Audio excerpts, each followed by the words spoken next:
Mutsuputsu, hello. Freeman Rains, hi from the old England. Good to see you. And I hope it's not too bright here. I took a little Christmas lights actually that my kids put up. Can take that a little bit off. Live, it's a special night here. I'll get to that. Lily Gassou, you're on from Washington State. It's midday there, I guess. I presume 9 hours difference from myself. Here it's we've had such a good weather. Clear sky, but it's so dark here, right? We almost have no sun since we're so far up north. So the full moon has followed me for days on now. And it's so bright. Stig, I know you are, good to see you. I know you are living, let's see now, way up thereabouts, right? I guess you haven't seen the sun for quite some time, Stig. When does it come out? Is it in February or in January? And dark at noon. So you're cloudy too, Lily, in was it Washington State? Yeah, I guess you're close to the Canadian border and that far north. There's a lot of Norwegians there who came for the fish, and of course the climate was very similar to home here. Olaf Brynjulfsen, greetings. And Karsten, hi. We'll start a little bit slow because I've received some messages then from people in the US that want to get off work, and of course, yeah, we'll get to this book I have a giveaway from. Let me show you here. It's a signed copy of Philosophy for Polar Explorers by one of Norway's most famous explorers, and it's a let me show you here. It's a signed copy even. Oh, there we go. Anyways, we won't do that yet. We're not that many people, but we are actually about 20 people. That's good. It's a good start. And Andriksen, I'm waiting for you to get out of the gym, or maybe you hear us from the gym here. And Mats, you're here. That's great. And I was thinking today to take it a little bit, not go so well. If we go off topic, we'll keep each topic for some time. And oh, you're in Stranda at Sunnmøre. That's pretty close to where my family is from, actually. So Stig, you're writing on January 30th, 30. That's when the sun comes back up north. So we're gonna have to wait for that. I guess you have a celebration for that, do you? I know they do in the city of Tromsø. I think that's January 27th or something. Yeah, well, anyways, I have my drink here.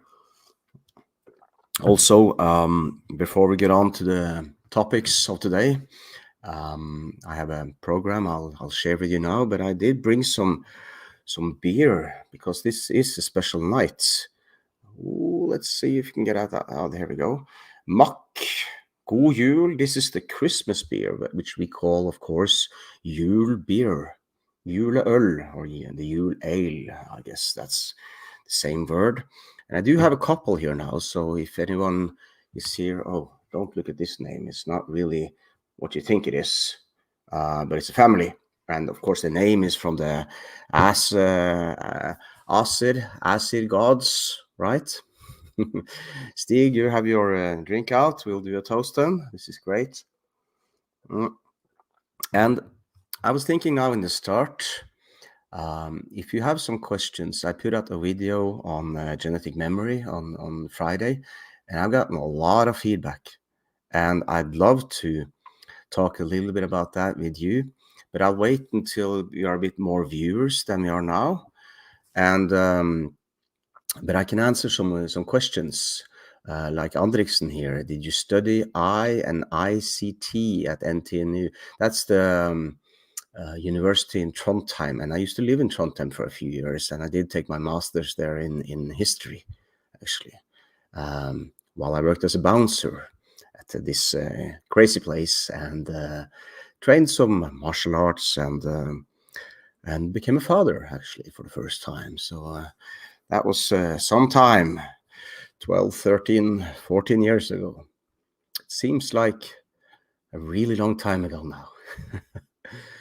And if you have some questions or some topics you'd like to discuss, I'm all ears at the moment, and we can talk about, well, anything, I guess.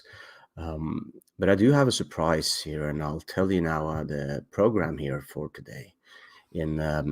After this introduction we have together, I will update you on some big news, which is why I haven't been able to post that many videos. It's not because my hard disk and my computer broke down. Well, that's partly due to it, and I'll have to fix that. I think I can access the hard drive somehow. But I have a big surprise to announce, and I'm going to do it with a fellow viewer once he's able to join here. Well, we'll see how that goes. And this is the reason why November and, well, little of December has been a little bit off for me, because I've had to focus much. And I think you'll like the surprise. So I'll get to that.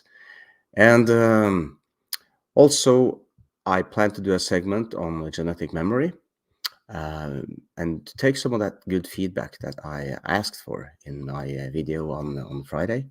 So that's I'm really looking forward to talking with you about that. So feel free to give me some questions and stuff if you got, and I'll be very good to reply to them all. We're not that many people now, so that's really good.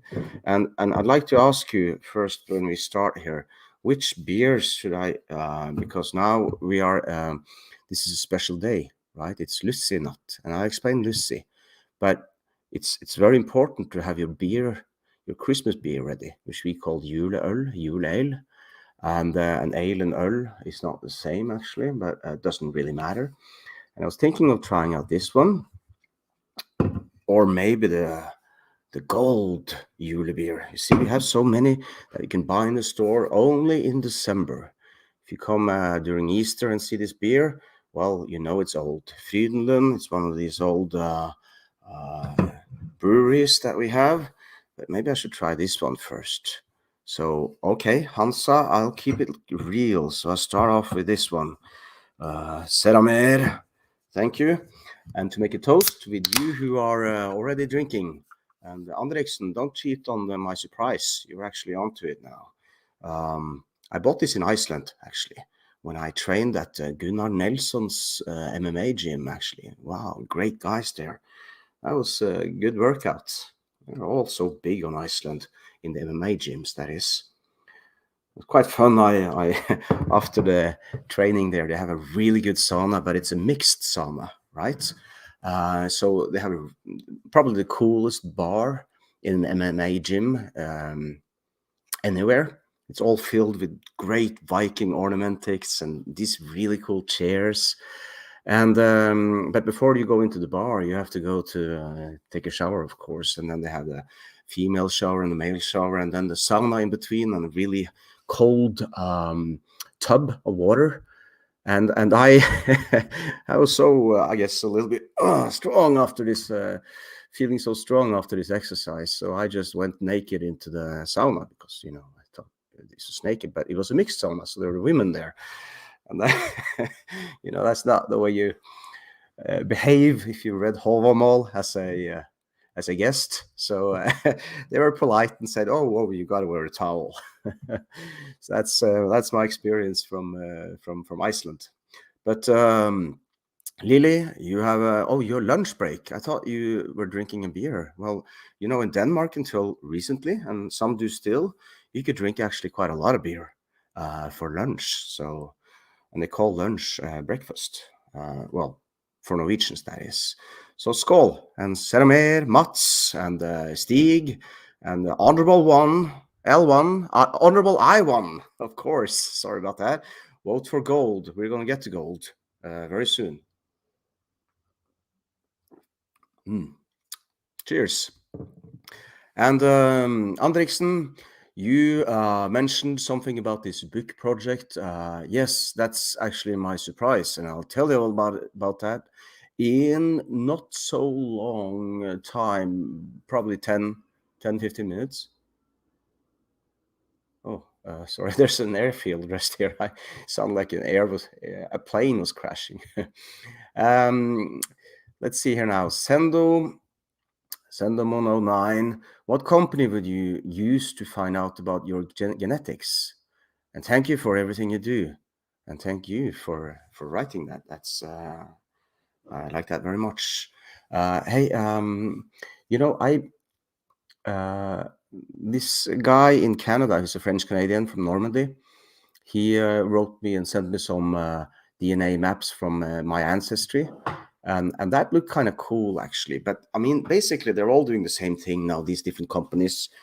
They're taking a lot of ancient DNA samples from these studies that I've worked with and other studies, of course. And they're putting them in their databases, and then they're telling everyone, hey, look, you can see how much you're related. And some people are lucky, you get a straight paternal line, but mostly you get cousins. Like I got 3 cousins on Iceland, similar to Thor Heyerdahl, actually, which is quite interesting. So the results are a little bit the same, but I have to be honest here to say that I really like the Family Tree DNA webpage. I did like the 23andMe, but I'm a little skeptical to Google. It's the wife who won the Google ground founders who set up that 23andMe. But Family Tree DNA, they have gotten their ethics really tight, and I also need to mention that I'm communicating quite a lot now with the Swedish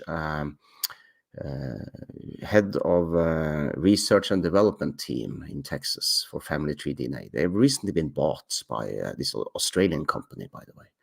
And I'm this has made me to say, in a sense, I've had him Göran on my channel here, I think 2 times now, and it's been great. He was here just a month ago, and I'm feeling very confident using them. Of course, if you want to stay completely under the radar, then then it's a little bit harder. You have to go a little bit, do it a little bit yourself, in a sense. Karsten, skål. Good to see you here. And I wanted to do a shout out now that we're starting here, and that let's see that Lily, I guess you're still at your lunch break, drinking your tea, and while we're doing that, I'd like to mention, there's been a lot of interesting stuff going on this year. So many new DNA studies, and a lot of things have happened in the media also, which kind of reflects this. But I think there's a big, huge emotion, I think, and I saw this Hancock, this Netflix series about ancient civilizations many thousand years ago. I guess many of you have seen it. This guy called Crescanford, I'm going to put his name here. I don't know if many of you have followed him. Let's see if I can put that up there. He has a YouTube channel, and I really like his stories. He does like the oldest story ever told. Please let me know if you know about him. And he talks for a long time. But he's got a lot of viewers who like his, I guess, knowledge, and use a lot of stuff that I also focus on. But I'm very impressed with the way he presents things, and he uses a thorough use of good sources. So I'd like to recommend him. He had 2 videos now on the pyramids and the flood myth, the Atlantis myth, and he did it basically just the way I did. We would have done it, but the thing is, it's so far back in time, it's not really worth my time. But I kind of liked it very much. This guy Crescanford. So that's a little bit of a shout out to him on this video, because it was quite interesting with these pyramids. You might know this Norwegian explorer, Thor Heyerdahl. I've been to many of the places where he went to with DNA research, in his footsteps, in a sense, because I brought one of his daughters, came with me on many of these trips. And she's like this huge door opener, in a sense, because people who runs, especially older Soviet countries like Azerbaijan and Kazakhstan, they really want to meet a Heyerdahl, a member of the Heyerdahl family, even though Thor Heyerdahl is dead. So we were able to get access and get research done because of that. So a lot of the samples that I talked about in the video with the Stone Age DNA recently, it was a preprint in May. I was supposed to be a co-author there because of this method. We were able to get a lot of DNA from Kazakhstan, which is in this paper. But some researchers are somewhat childish, and I guess in terms of who can be a co-author on these papers, and I'm not going to follow that too much. But also, like the Viking paper, there were some there also that we collected. But Thor Heyerdahl, he had this thing about people having the ability to cross oceans, like the Atlantic Oceans or the Pacific, more than 7,000 years ago. And what I talk a lot about is that they had up here far north in Norway, where it's 24 hours of darkness now. They used boats 50 kilometers out into the open ocean, open sea, 9,000 years ago. I mean, they must have been advanced to be able to do that, and how could they navigate? Well, if you're up here in the north and you see you're outside a lot, right? And it's so much darkness. It's like I've been experiencing now for the last week. We haven't had a single cloud. It's really crazy. It's remarkable. So it's really cold, lots of snow here. We're not used to that, and I love it. If you saw that video I released on Friday, there's a little bit of that snow. But the thing is when all you have for to view in the sky are these same stars coming up every night. Every night I've been watching the Hunter coming up here. One of the oldest stories ever told. The Hunter having an arrow, trying to kidnap one of the sisters, the 7 sisters, and you can only see 6 now, right? But 70,000 years ago, some people say you could see 7, so it could be a really old story, right? Well, I've been watching him trying to chase down these sisters every night now. I wake up in the night and it's so light. I go out and I see the full moon, and sometimes I even go out, and just look at this. It's like a cartoon. It's so real. And the only comparison I have to compare this to, the only thing I have to compare this to is actually on the Easter Island, because all these big statues, that are on the Easter Island, each statue symbolizes one person. It's like 40 tons of stone, and that's a person. That's your grandfather, right? And they put them on top on these nice podiums above every village. So every village had like 7, 8, 9, 40 ton or less stones of their forefathers looking down on them. It's like really looking down on them. And that's crazy. I know how it is to live with the eyes, the judging eyes of your mother, or even worse, your mother-in-law. But imagine to have a 40-ton stone of your grandfather, looking down at your every move and seeing if you live to be a proper Rapa Nui, Easter Islander. Well, I get sort of like the same impression when you see these stars fluctuate, and that's your whole cosmos. It's really crazy. And I've been thinking about that a lot in the last few days. And I thought I should mention that because it's cool. And this Kreskan Ford guy, he talks a lot about that. And Thor Heyerdahl, he meant that not only ocean passages or voyages, but he talked about these pyramids. He said, all right, I realize that there are pyramids everywhere, right? In every continent. But Is it a coincidence that they all follow the sun? They're all oriented east-west in the same way?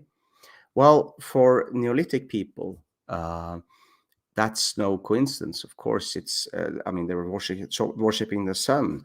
So is this proof that some people built these pyramids and had connection and had communication and talked with each other? Like if you find, what was it, coffee leaves in the graves in Egypt, a lot of people talk about these things. And that's sort of what Hancock in his Netflix series exploited a little bit. But Heyerdahl was a little bit like that also. He said a lot. I just ask the questions, and then other people, they can answer. And he got a lot of people, actual archaeologists and other he wasn't an archaeologist, other researchers, to do a lot of research to try to disprove him. It was a genius way to work, really. So I get that emotionally, and that's why I wanted to mention this Kreskan Ford with his YouTube's recent 2 YouTube videos. They're quite short, actually, so that's cool. So yeah, that's cool. The Danish and Norwegian archaeologists are not so fond of him. Yes, I know, and I think you're talking about Thor Heyerdahl. Then are you, Andriksen, or well, it depends. But there are a lot of accusations. That's true. Yeah. Oh, we have a question from Mutsu Putsi here. And I see a lot of people have come now in the past few minutes. We're just in our introduction here now, just so everyone knows. And I'm replying to a few questions before we get to the big surprise. And also we'll talk about genetic memory. So please feel free to ask me some questions. If you have a beer out, if it's not too early in the day, please take it out and we'll do a good toast with this Yule beer. I'm soon getting on to this gold, I think, but I really want this Ås.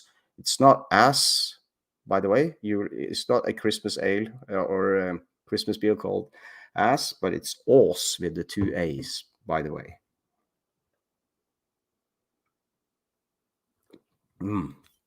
So North Ossetia, Mutsuputse. Have you been to North Ossetia? They have a very interesting mythology similar to Norse. You know, I have actually been to North Ossetia. I went to Chechnya from Georgia. And oh, it's a good thing I have this map here now. Maybe I can show you on this side. So let's see. Here we have the Caucasus Mountains, and the thing is, Thor Heyerdahl had this theory about the Aesir and the Vanir gods coming from this area, right? Just like the old writings. And you actually find a religious center called Vani, where the Colchis culture, which were actually ancient Greeks' descendants, probably from the age of Troya, after the fall of Troy and the late Bronze Age collapse. So it's quite interesting to be here. I've been in Vani. It's a magical place. And when I was here, I brought this Danish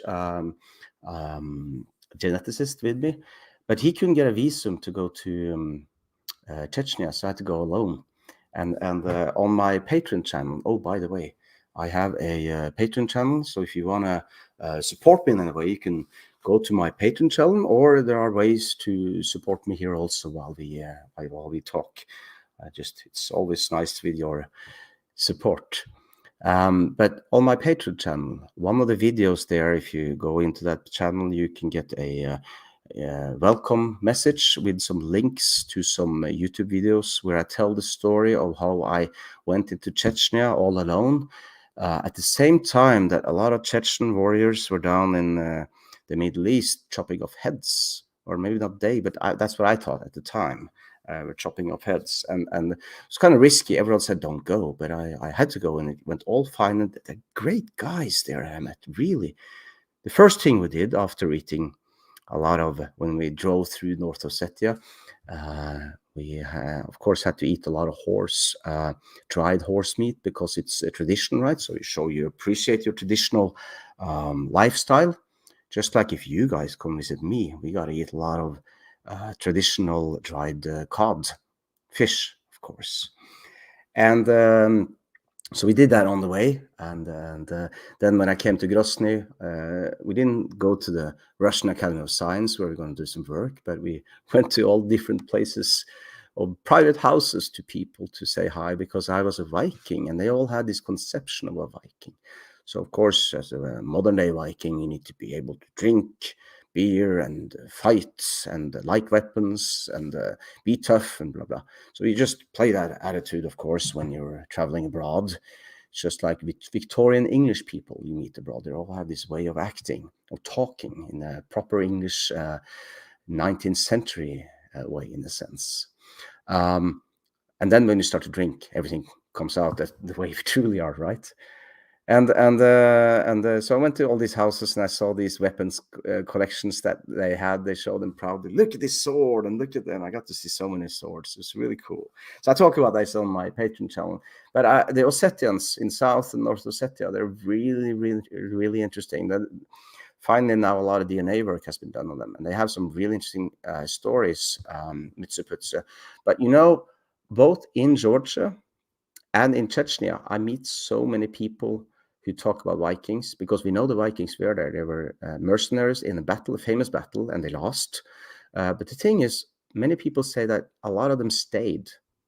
And that's why they have these villages, which are like Viking villages, and a lot of Vikings up in Chechnya. So, and of course, Chechen, who are a strong warrior, have a strong warrior culture. Of course, they want to be Vikings in addition, I guess. It's not appropriation, I guess.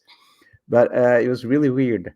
On this Friday, by the way, I was having a leg, which means I was in the with my thighs and my legs. And afterwards, I took a sauna, and there were two people there speaking Russian. So I talked to them, since I talk a little Russian, and they were Chechens who had been on in fighting in Ukraine, apparently, but on the not the Russian side.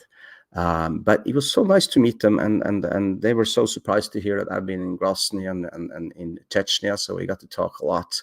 And they also talked a lot about the stories they have about Vikings, and yeah, I think there's something there, Mitsubutsu, no doubt. At least some kind of blending in the folk tradition, which is very, very strong, by the way, in the mountains there in Caucasus.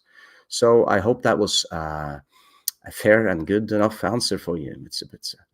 And let's see now if we have, yeah, Maria, you asked me if there are any Northern Lights. You know, there are a lot of people around in Norway who send me a lot of photos of Northern Lights, but I haven't been able to see anyone, just maybe some glimpses and stuff. But I live too far south, basically. You know, I really should go much further up north, Maria. But hi, good to see you here again.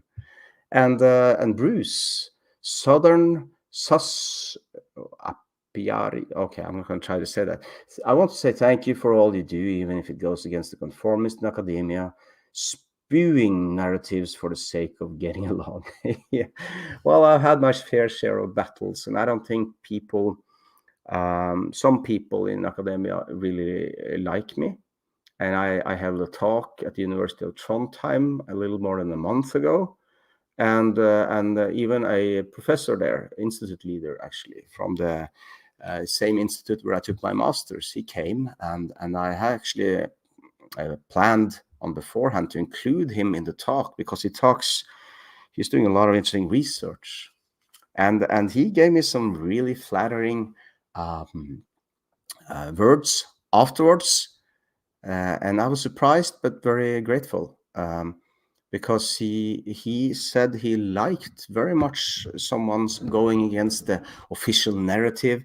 The thing is, it's a little bit difficult to get me in a way on the theories, because I usually base everything on DNA proof, or studies DNA evidence, in a sense, which is not how historians and archaeologists usually work, right? So I'm a little bit dangerous, I think.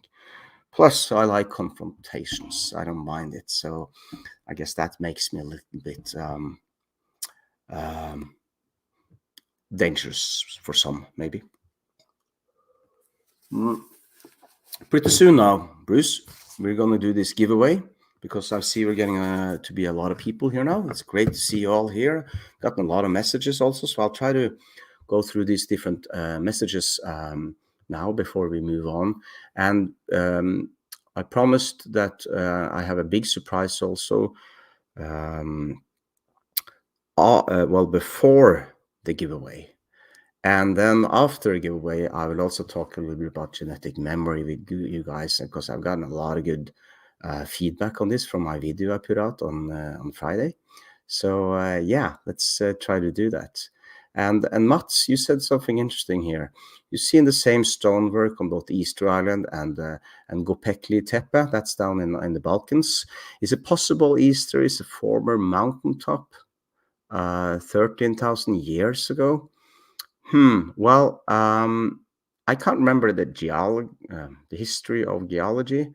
Is that how you say it? Well, anyways, really far back in time on the Easter Island. I don't know. I've been to the Easter Island, right? And I've done research there. But I know they're amazing, these volcanoes, by the way. But I don't know when they last were active and how many thousands of years back. But there's I think the official narrative, at least, is that people didn't come there thousands of years ago. They came there much more recent. And I part of the research I was on, which was sort of like a Thor Heyerdahl theory, is that there were actually two original indigenous peoples there. Not only the Polynesians coming from the West, but also someone coming from South America, because that's the oral tradition. That's ancient folk tales. And we were able to prove that. So I'm quite proud of that, actually. And it was an amazing experience. And I plan to return to the Easter Island pretty soon to follow up with some new research. So hopefully that'll work out. But to answer your question, I'm really not sure. But I guess it would seem, well, I don't know. Göbekli Tepe has been very controversial also. So yeah, it's interesting here now with all these Netflix series and everything, making a lot of archaeologists both angry and or scared. So yeah, I think it's cool to just mix it up a little bit anyways, and that gets people talking. And I think that's good, and can discuss things. So honorable I1, Brian Forster has his flaws like any human, but his research. So we're talking haplogroups here, U2E1A and H6MT9 in Peruvian elongate head skeletons. It's true it coincides with the sun chasing pyramids builders theory. I don't know too much about that.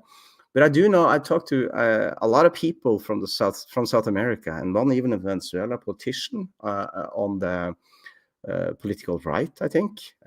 So he ended up in jail under Chavez. So, but he said, he knew some of these places wanted really to take me down to where these angel falls are, the world's highest waterfall, 900 and something meters. And to look for something like you're talking about there, about skeletons, but they have these cave paintings in color showing fair-skinned people with beard, which indigenous tribes don't have, right? So that's kind of interesting. What could that be? It's that's interesting to think of. And Joe Boss, ranks done gone and went and getting power is an abomination, and grandfather John Ron is turning his yes, empowered. Okay, thanks. I didn't get that all that well, but that's how it is. Rolf, hey, nice, really nice photo you there. Good evening to you too, sir. Hello. And Patrick Van Pelt, nice to see you. Norse descendant living in Texas.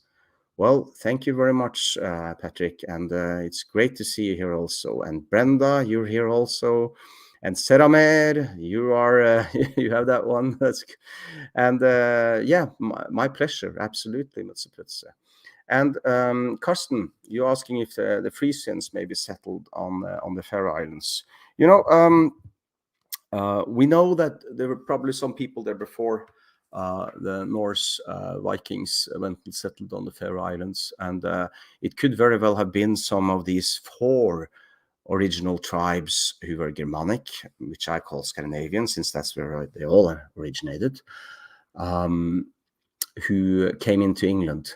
So it was the Angles, of course, and the Saxons, and the Jutes from Jylland, or Jutland, as it was called, and the Frisians, of course, because of all the trade with the Merovingians and eventually the Carolingians and Charles the Great. But the question is, did some of these settlers there venture that far north, or could it be a push like we see before? Well, in the early Bronze Age, we see a lot of, there are migrations of people, a lot of them with women actually, which is quite interesting. A study in February this year that showed on the Orkney Islands the altered genetic landscape during the early Bronze Age because this push from all the drought and everything. We're getting to that. Actually, that's something that I'm going to talk about soon.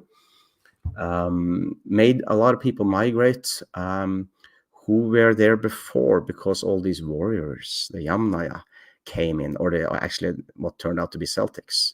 And they pushed people up further north. So it could be Celtic tribes also that, sort of wanted to escape into the open sea. I don't know. It's quite puzzling, really, Carsten. I have to say that. A lot of people are lost right now and looking to their ancestors and heritage for a sense of belonging. Yes, Rolf, I see that too. And I think that's really necessary for people to just putting some more Yule Öl, Christmas beer, in my cup here.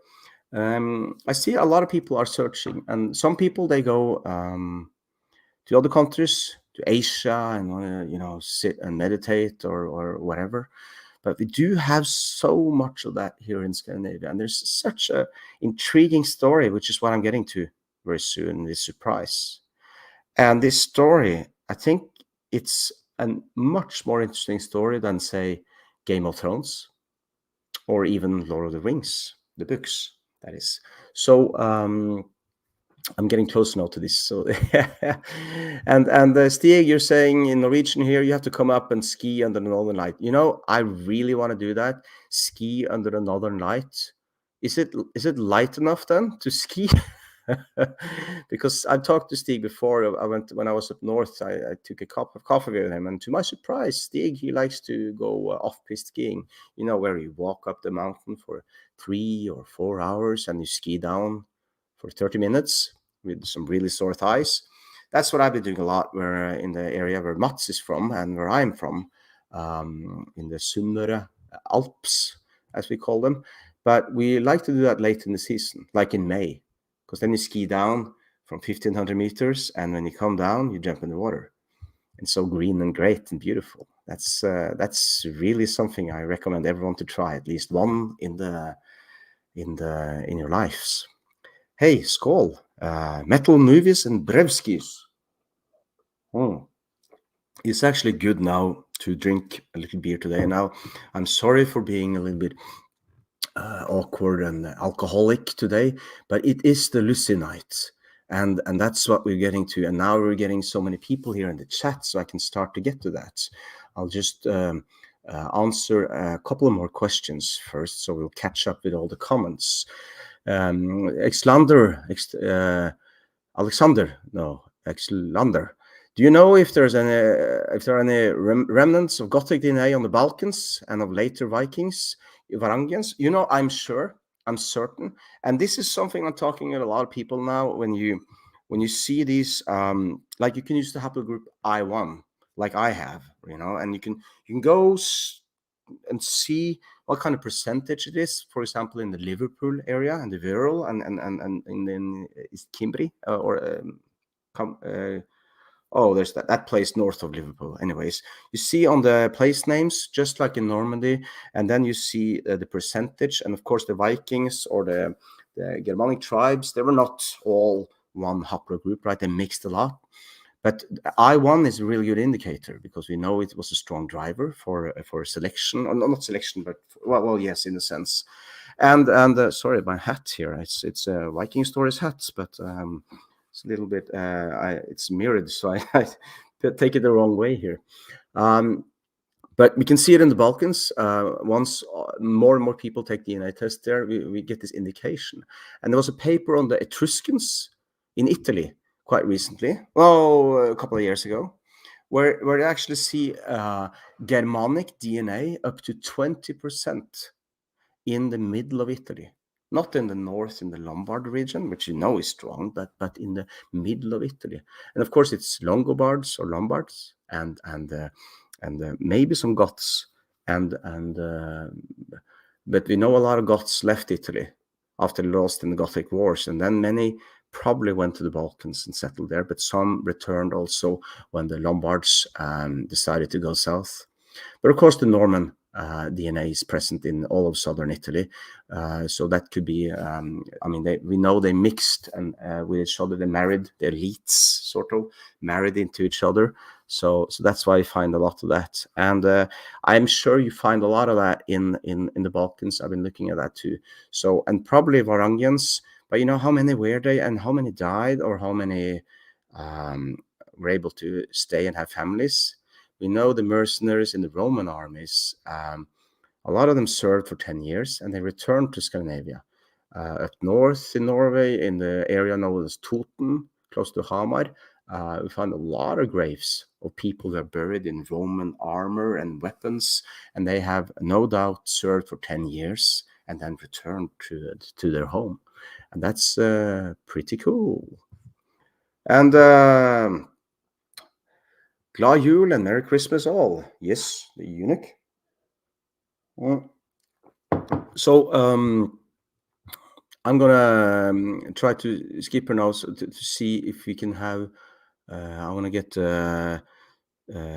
Yeah, here we go. Dead Cat Bounce. Good to see you. Fairies folklore says that there was a Frisian trading post on Suðuroy, the South Island. That means until the plague wiped them out. And you know, that's really interesting. The Ferris people are really interesting. I was there this summer, and I really want to go next year also. And just today, I listened to this famous musician they have when I was working out, actually, doing the Trollbund song. That's the Eivor is his name. Is her name. A beautiful voice, but that Trollbunden, you're mesmerized in a trollish way. It's a great song if you haven't heard it. And yeah, there's more there to that story, and I hope we'll be able to find out more. If you can find some Frisian DNA, I hope we can be able to date a lot of these DNA.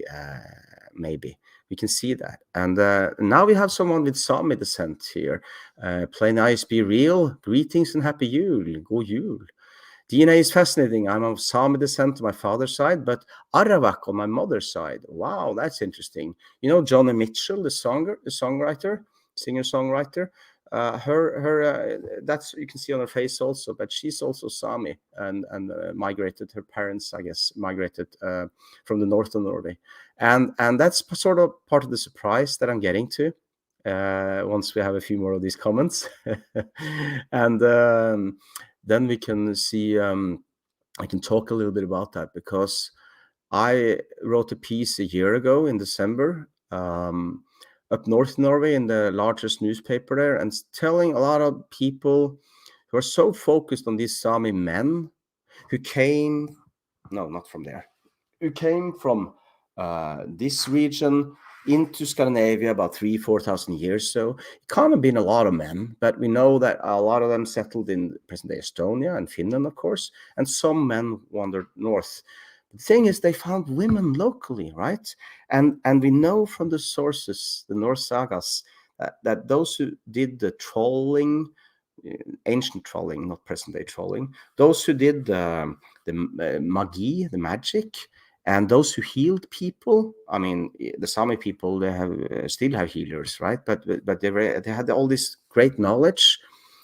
Well, most of them are women, right? And all these Sami men came and found women who had this tradition. It didn't come from there, but they probably had it too. up here. But the thing is, we have a tradition going back with the Scandinavian hunter-gatherers for thousands and thousands of years. And now I'm getting even closer to the surprise here that we're going to do. Hey, Peter, good to see you here.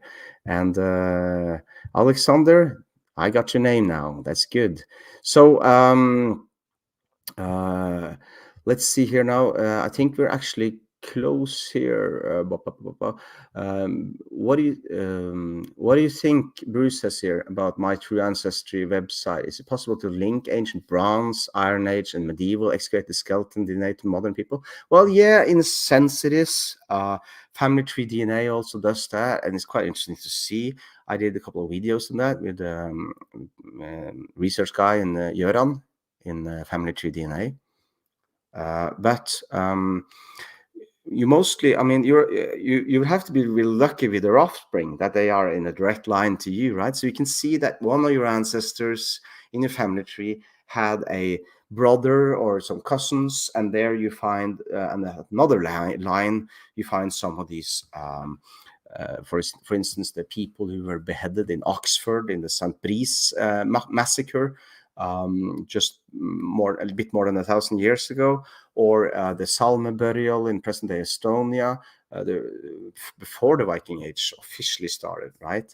You can find so much there, and it's really cool to see. But you know, it's also a proof, I guess, of that we have mixed a lot, because I see so many people have a lot of well, we could call them distant relatives, but relatives in a sense.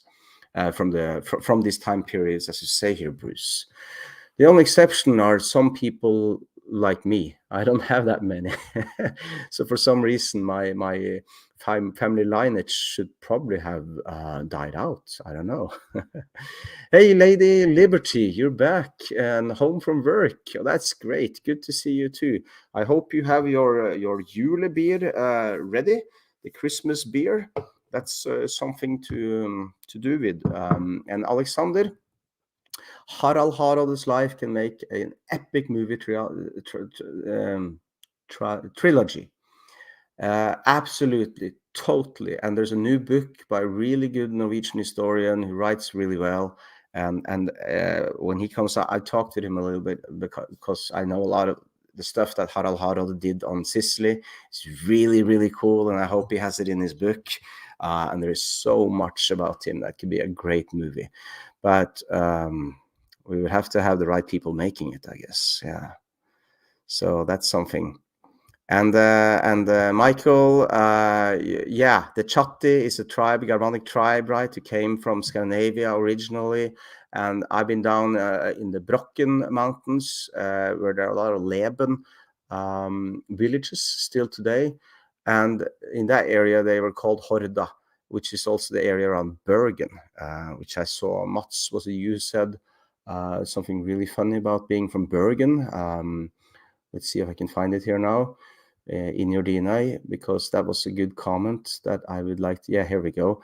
Seramer it wasn't Mats. Sorry about that, Mats.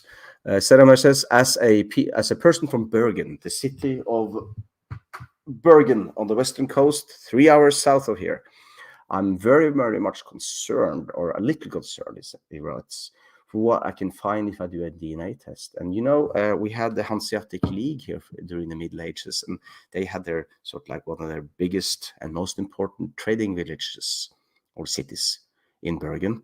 And they stayed there for centuries, having a lot of power because of the Norwegian cod. And I have a friend who's from Bergen, and 7 of his 8 great-grandparents have German names. So yeah, I can see that. I can see that. All right. So and Jis, you also live very close to Lady Liberty. That's really cool. And my pleasure, Bruce. And I think we're getting close to the surprises and the giveaway of this great book that I will I've got here. And we're going to finish off by talking a little bit about genetic memory. I've been talking now for 50 minutes, but we've started slow because we know people have wanted to get off work. This is a little bit difficult. I think it'll be more difficult the more Christmas beer I will drink together with you guys. And December, well, things are finally calming down here in Norway, and I'm looking forward to having a pleasant December. Tomorrow morning at 7 about, I will fly with a plane here to Oslo, and I will stay in Oslo for quite some time. Looking forward to that. Oh, this is good, no name. Every year I would brew beer with my brother to drink 21st of December. Great. We never realized there was an ancient tradition of brewing and pouring Yule beer. Must be genetic memory. I agree. It must be, because it is. I'm really happy with all the beer brewers who, I mean, it's gotten so professional also. But you know, it's like sauna in a sense. It's a really ancient tradition. And what you need to know also is the Lussi Night. And I'm going to start there now. I'm going to put up a link to you, or maybe, yes, I'm going to read you something now, and I'll put the link so you can see it here, because we need to know what kind of night is here. The 21st of December, or the 20th, is when the sun normally turns, as we say, right? It starts, the day starts start to get brighter, or more light is coming. And this day today, the 12th to 13th of December, is the Lussi Night. And it used to be another calendar, because this is from before the present calendar. This is the Gregorian calendar, and the 13th of December was actually on solstice, or when the sun turns, as we say, on the 20th or 21st. So no name. I'm trying to say here now that this is a very special night, and I'll prove that by showing you some really cool photos here. I'm gonna read something for you here now about this Lussi long night, so you can see or understand how strong this is. It's strong in Italy for a reason also, but it's really strong here as well. So let me see if I can present or share my my screen with here we go. Maybe you can see this. So and I'll do this. No, I won't do that. I'll do this. There we go. The night between the 12th and the 13th of December. Oh, mind you, if you have a beer, please be ready to make a toast. The night between the 12th and 13th of December has held a special place in Viking Age and medieval Scandinavia. Our pre-Christian sources to this celebration are scarce, and it can only really rely on the folklore that survived until the present day, and that we know was practiced at least by 13th century. Its attributes clearly stemming from earlier pagan times. And here we have the Yule Riders, or is it Oscarsreia, where dead people or creatures from the other worlds are coming and roaming at night, if you can see this. So, excuse me for just a second. I will take this off. Here we go, so you can see it easier. That was possible to do, yeah. So I put up the link here because it's Maria Kvilhaug. She writes really well on this. I was wanting to say this myself, but I read this earlier today, and I thought, hey, why don't I read just here, and you can see why this night is special in Scandinavia. This is the night when the month of Yule began, and it was also the most dangerous night of the year. A female spirit, a Vettr, ruled this night, going by the name of Lussi, which means light. It's the epic battle of the darkness versus light, and the light wins on this day. Well, in ancient times, she was the mother and or queen of the Vettr, the spirits, and other Huldrer, otherworldly beings, as such akin to Huldra, gnomes, troll, and at some time in history, and even to the gods, the Oscarsreia, the riders, the Asir, the Norse gods.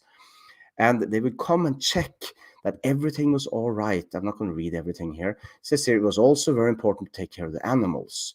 So this is the tradition we have, the putting out porridge and for the nisser, the small, not Santa Clauses, but they look like them, and the alver, the elves.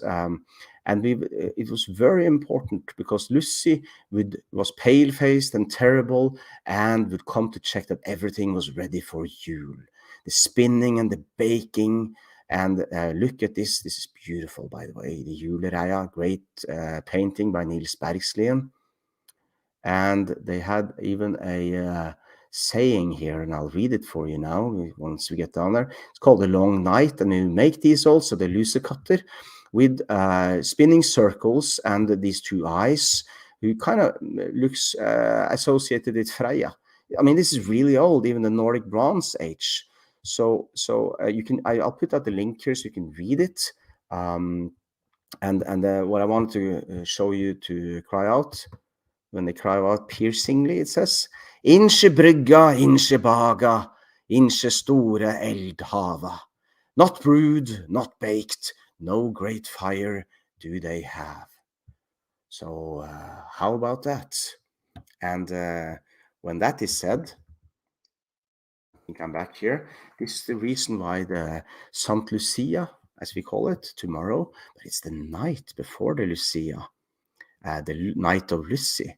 That's the very extraordinary night, which is coming now as the stars are coming out. The hunter that I mentioned earlier is coming up there, and the full moon is not so full anymore. And this night is very special. So I always have to drink a little Yule Beer, Yule Ale, to make sure that everything is ready for Yule. It's today we do that. So cheers, skål. And that's the perfect reason to drink and eat.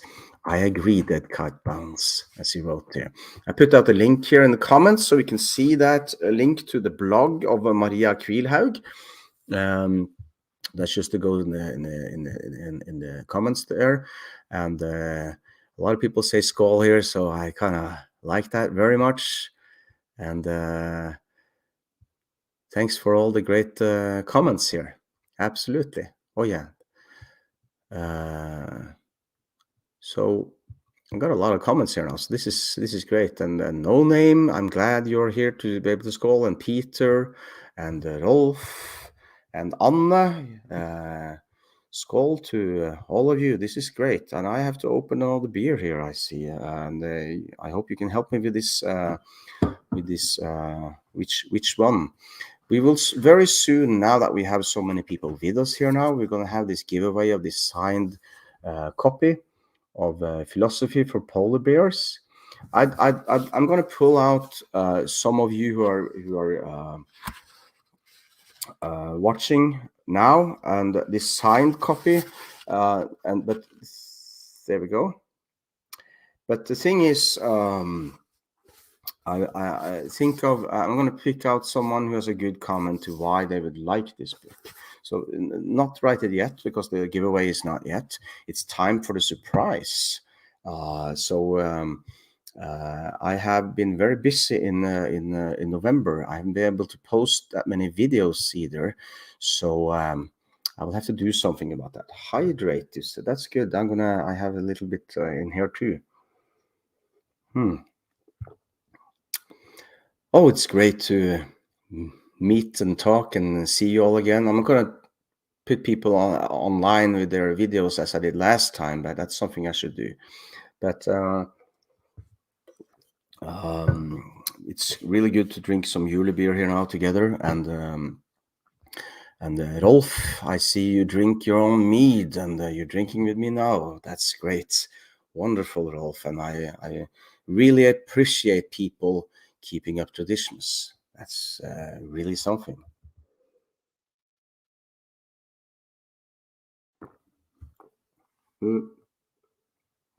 So now before the surprise. I'd like to, now we're in the program. We're finished with the introduction, right? I have a,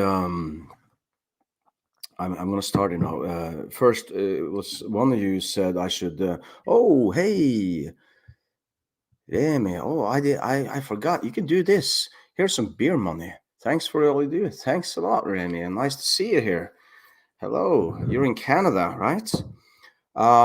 Thanks a lot, Remy. And I'm thinking about drinking this one. It's not, as I tried to say earlier, it's not a ass beer. It's not a reflection on that also, but it's a very traditional. This is always a really good beer brand. I haven't tasted the beer this year. The Hansa was really good. I mean, this is for those of you who know or don't know. This is the beer they make only for Christmas, right?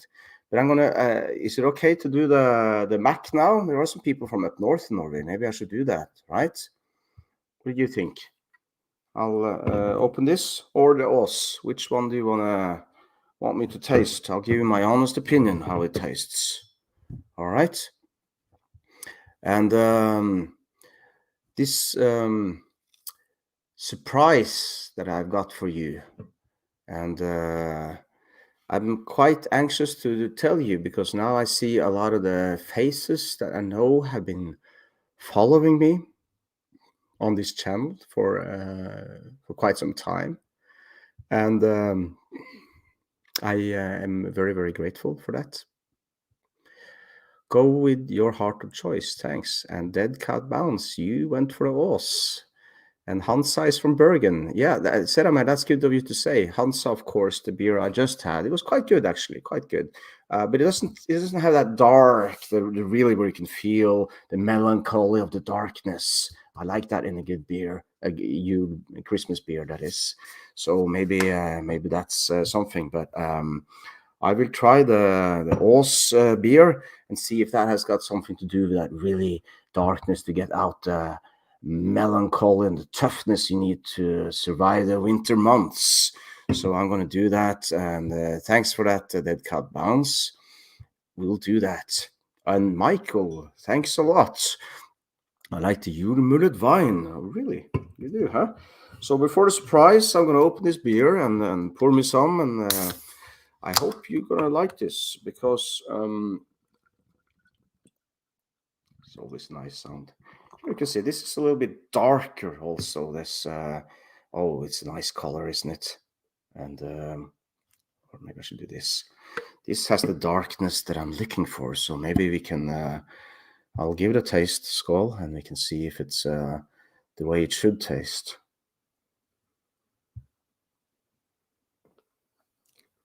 Oh, there we go. Oh, that's more like it. That's got a sting to it afterwards. I do recommend the Ås Christmas beer, so you know. And Karsten, you like the Faxe beer, really, the Danish beer? Oh, I have this living light here. I was able to burn a little hair of me now. That's good. So, and Faxe, of course, I guess they do have a Christmas beer as well, even if it's Danish, I'm sure. Drammen is pretty melancholic. Yes, Ås is from Drammen, the city outside of Oslo. It's a old brewer family, actually.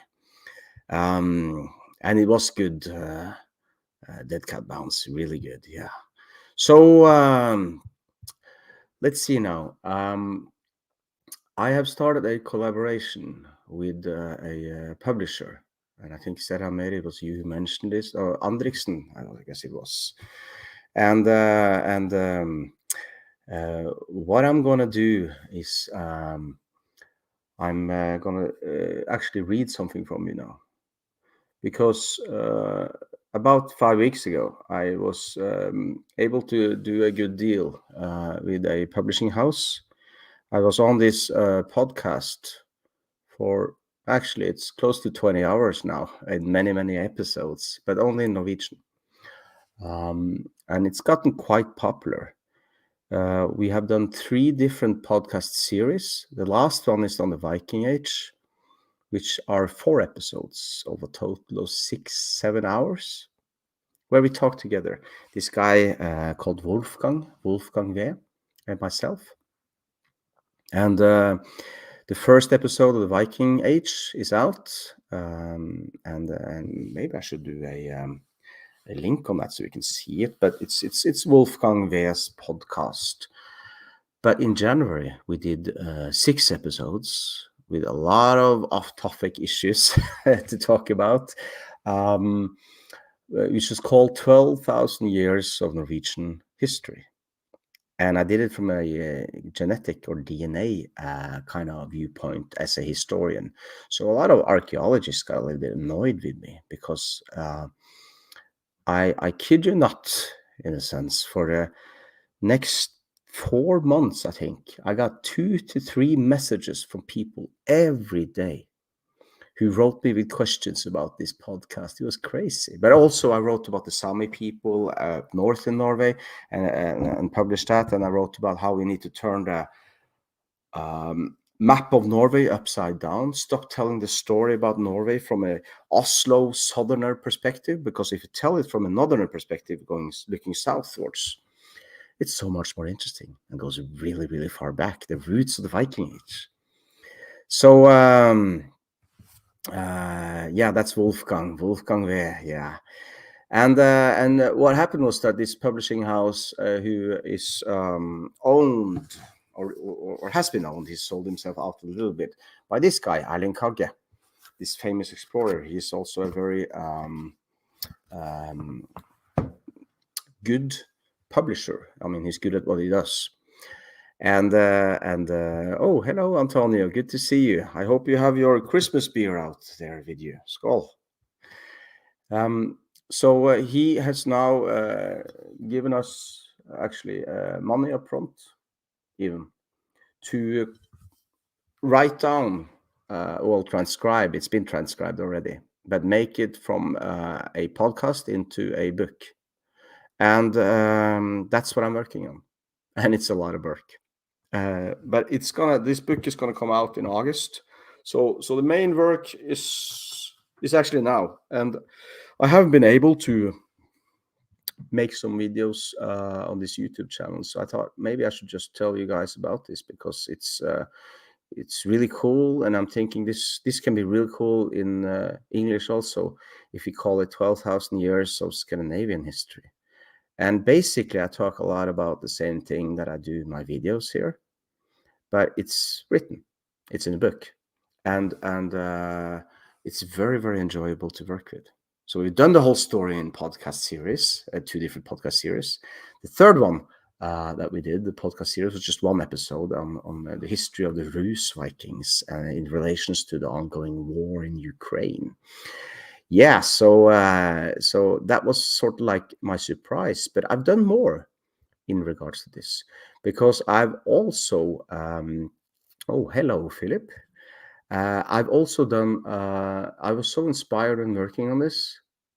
Oh, sure, Remy, of course you get a signed copy, especially since you were so nice and offered me beer money here. So thanks for that. And the cool thing is, in addition to this, I got so inspired because I jumped into the whole so-called Stone Age, because they were so advanced. They were not like, the Flintstones or stuff like that. So, no name, I've actually written fiction in addition. While I've been working on 12,000 years of Norwegian history, I've got so inspired about these stories here along the coast here, about the first meetings between the Scandinavian hunter-gatherers, the tall, fair-skinned, really powerful warriors whom I call trolls in some of my videos here, or the roots of the troll myth, meeting with this Yamnaya Indo-European warrior culture. It was a real clash, and that's what I'm saying. This clash, if you know, well, what I know from the research, it's a clash that, Game of Thrones is nothing compared to this. From before the Bronze Age, through the Bronze Age, and through the Iron Age, up until the Viking Age, you have these different ages, just like in the Lord of the Rings, and you had disasters, huge disasters. So I'm going to read you something now from the start, if you want, if that's okay. And first of all, thanks to all of you who say congrats on this. It's going steady forward, and so we'll do 1 book, which is not fiction. You know, it's based on new research, and then hopefully someone will. Well, maybe I should do it myself. Give out the book, which is fiction, which is serious. And you see, when I was, oh, thank you, Bruce.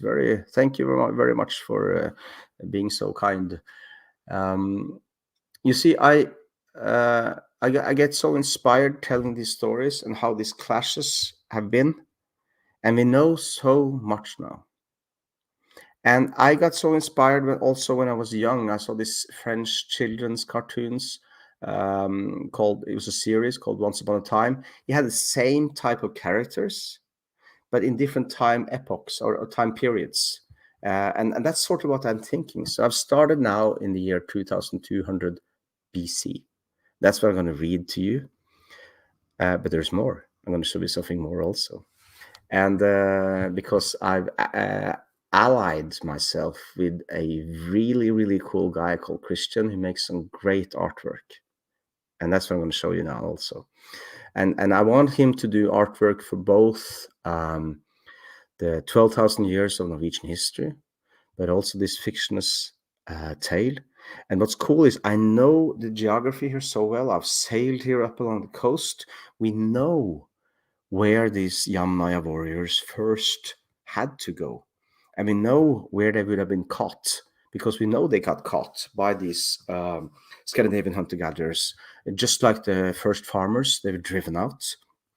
And the year 2200 BC is very important in history because there was a major drought. You say drought? Drought, all around the world, but not so much in Northern Europe. So this caused, the Old Kingdom in Egypt, the ones who built the pyramids, the big pyramids, the Gaza pyramids, Giza, not Gaza. Well, anyways, that empire went down. The Mesopotamia, Akkadian Empire went down. The Chinese Empire, the culture, the first Neolithic culture there went down, and another big one, which I can't remember now. But the thing is, it was huge things that happened, and you had a Hekla eruption, the volcano on Iceland, if you remember. There have been two really big eruptions with Hekla. One is called Hekla 3, and the other one Hekla 4. You can Google it if you want on Wikipedia. And it was about this time, 2200 BC, the Hekla 4, which caused major change in so many things, and of course caused migrations and new patterns and everything. And I'm thinking about writing the story in different time periods, and I'll read you something for there now. And if you'd like, or if you have a beer, and we can catch up with that also. Once Upon a Time is timeless. Yes, I watched it also a lot, and it's cool. Even I watched it with my children also, and I found it fascinating. You know, it's made in the 70s, and it's still really cool. It's on YouTube if you want to check it out. And I'm not going to try even to pronounce it in the original French. I'm not that good in French. So yeah, thanks a lot for your congratulations here. And let me now move to the last part of the surprise before I read you something now. I'm going to show you now this artist, because what is really cool, Christian, he is from California, lives in Scotland because he has so much Scottish heritage there, works from there. And maybe many of you know about him. So let me just find his, there we go, his webpage there. Look at this. Christian Sloan Hall, this is his artwork, right? And I contacted him and I told him, oh, I did it again. Wait. I'll just remove this comment from Just Goldberry. Here we go, so we can see more of the artwork. And Christian, I really like his artwork very much. And when I contacted him, it turns out he's a viewer of the channel, and he said he'd be honored to work with me. So I wanted to say hi to Christian to all of you from Christian. I mean, let's see if I can get this up here. And oh, I thought I was gonna, well, maybe I could do this. Here we go. I mean, I don't know if you like this or not, but I think it's kind of cool.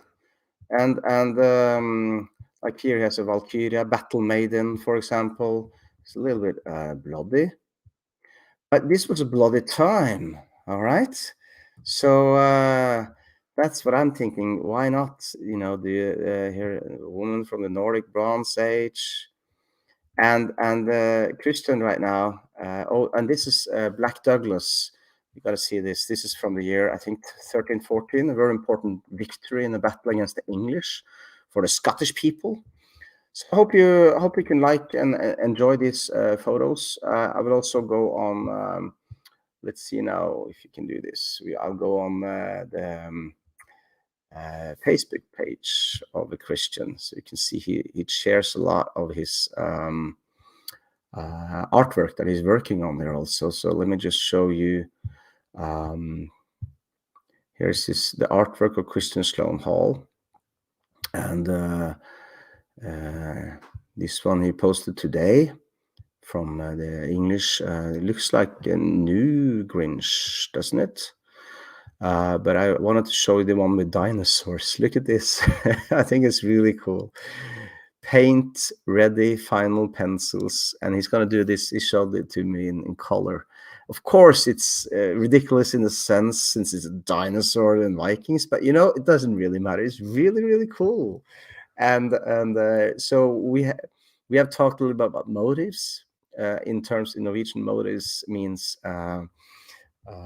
we've talked about how the different places in the different meetings, because that's what I want to describe, the different meetings that these people have or had, imaginary of course, but I know we can do a lot of cool stuff together. So that's sort of in line with the way I want to write also, and that's what I'm trying to write. So what I want to read to you now, if it's okay, is very, very early, and I'm not going to read much, just a minute or maybe two. And I'm sort of booming in here a little bit, well, adjusting a little bit, but I want to write even more hardcore. That's what I'm getting at. So that's sort of like the big surprise, and it's why I haven't been able to post that many videos. But I appreciate all the support you give me in addition, especially on Patreon. So I have, you know, I try to. Patreon is important to me. So thanks to all of you who are watching this also. And yeah, a little facet out there. I saw that. Yeah. So yeah, I agree with you, Jared. It's evocative art. I agree, exactly the type of thing that would go well with your book. And you know, Christian and I, we kind of have found a good relationship. We haven't met yet. He's been in Norway much, but yeah, he could do Conan book covers, absolutely. So if you don't know him, maybe I even should post a let's see, I got to do that. I'm going to post this web page so we can go and check it out here at the same time. That would be bad of me not to do that. So let me just go. I'll no, I'm going to do his web page. Not everyone has Facebook, so I'll just do this one and put it out here so you can see. Here we go. And there are reasons dragons have a generally universal depiction across many cultures. Well, that's true. That's very true. Dead cat bounce. So let's do it. So I'm going to do so now, and I hope you enjoy it. This is just a couple of sections, and please bear with me. I'm not a natural born English speaker, but first off, just so you know, this is 2200 BC. It's about the Loki clan. Not just one person called Loki, right? The clan of the Loki, because we know the Scandinavian hunter-gatherers had clans, just like the Indo-European warriors had clans. And they both even had the same roots, which we call now ancient North Eurasian. And this is the beginning of great changes in Scandinavia. And these are stories from the past during several important time periods in the history of humans in Northern Europe and also in Scandinavia, so global traveling. And I've been thinking about more or less every 500 years, something big happens. And 2200 BC is the first one. 1600 BC, that's when we see this blend between the Yamnaya warriors and the Scandinavian hunter-gatherers has happened. So something went on there, and around 1600 BC, that's when we see a lot of migration on isotope analysis. We see much more movement all the way to the north. And as I've showed in my earlier videos, even the boats that are rock carved up north in Norway changed about that time. So that's important. So that's sort of like the follower book. It's sort of like the same characters, but of course the same clans, the Loki name. And I use a lot. We know so many names, do you know, of these trolls and the Jotun and the Ygri and the, not the trolls, the Jotun. And of course 1200 BC, the late Bronze Age collapse. I've been meaning even to bring in the fall of Troy. We know a lot of Scandinavians went down to the middle, how do you call it, Mediterranean, and were mercenaries. But we also know worshippers, maidens went down from Scandinavia down there. There's so much stuff there. And I'm thinking around 500 BC also. 70 BC is important to me because that's the descendants of the Cimbri and Teutoni who lost to the Romans, and Spartacus, who probably was a descendant of them, a grandson or a son. And thus we go on into the Viking Age and up to present day times. That's sort of like the deal here. And these were turbulent times, as I said, and I can talk more about that later on. But things happened up in Scandinavia that didn't occur anywhere else, and that's when these meetings everywhere else in Europe, a lot of these warriors just ran over all the hunter-gatherers who sort of like died out, especially the men. But the women, of course, didn't die out. They lived on in the genes of the DNA, I mean, of the, not the genes, that was kind of funny, in the genes of the warrior men, but in the DNA. So I'll read you a little bit. This is the start in 2200 BC with Christian Sloan Hall's artwork, probably. We'll see. Chapter 1, The Bonfire. The body of sorceress Yelp shakes uncontrollably while she is coming out of her trance. The humming has stopped, and as the drum beat slows down and her ring dance ebbs out, she regains her consciousness, and her eyes meet with several of the bystanders around her. A smile can be seen on her covered face as she stops spinning and sits down on a rock next to the bonfire. The tension rises among everyone around her. For a while, only the sound from the fire can be heard, with the sparks and smoke ascending up in the air. The great hunter in the sky above them is shining as bright as ever. Even the rising full moon cannot threaten the hunt across the sky on this night. Loki has seen this ritual many times, and he has always been somewhat skeptical of these seers. Still, this is a special night. Tidings from the south about the ruthlessness of the warriors have increased in numbers, and lately southern clans of hunters have started migrating northwards as a result of this. They all bring terrible tales from the other side of the great fjord, Ifing. And I'll stop you there, or I'll stop myself there. I hope that was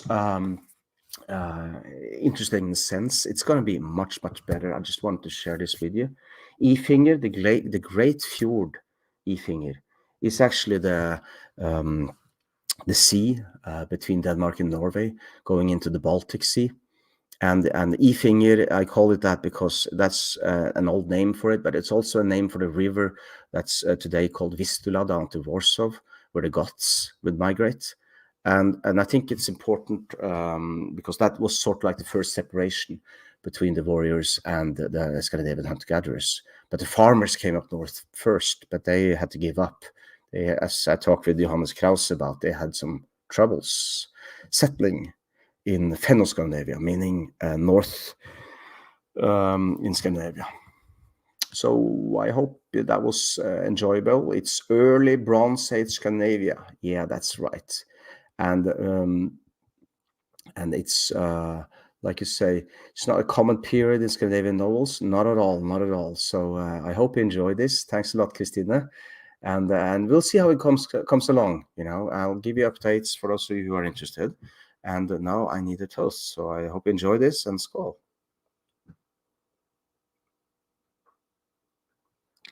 Now, I see a lot of people are still watching, and thank you for that. And well, it seems like more people actually coming on.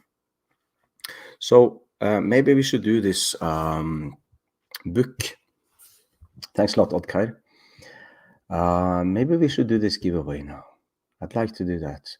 This is a side copy of the philosophy of the polar, there we go, Polar Explorers by Erling Kagge, one of the most famous explorers we have, who has been the first one on all three poles. Well, not three poles, but he was first one on the North Pole, the South Pole, and Mount Everest.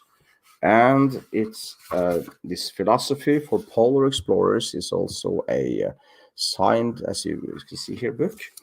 And please, while we talk now, if you have some good suggestions on why you would like this book, because I want to give it to someone who appreciates it. So if you have a good reason, if you want to read it, for example, please write it, and I'll select one in the next few minutes, and I can send it in the mail to you. That would be my honor. So while I wait for that, for someone who says, I want the book, I will finish off now by talking about genetic memory. Because, let's see here now, I did a video now on Friday, and I wanted to talk about genetic memory because what we see is, what I mentioned in the video is we see individually that we inherit a lot, not just from our grandparents or great-grandparents, and we see even mice can remember things,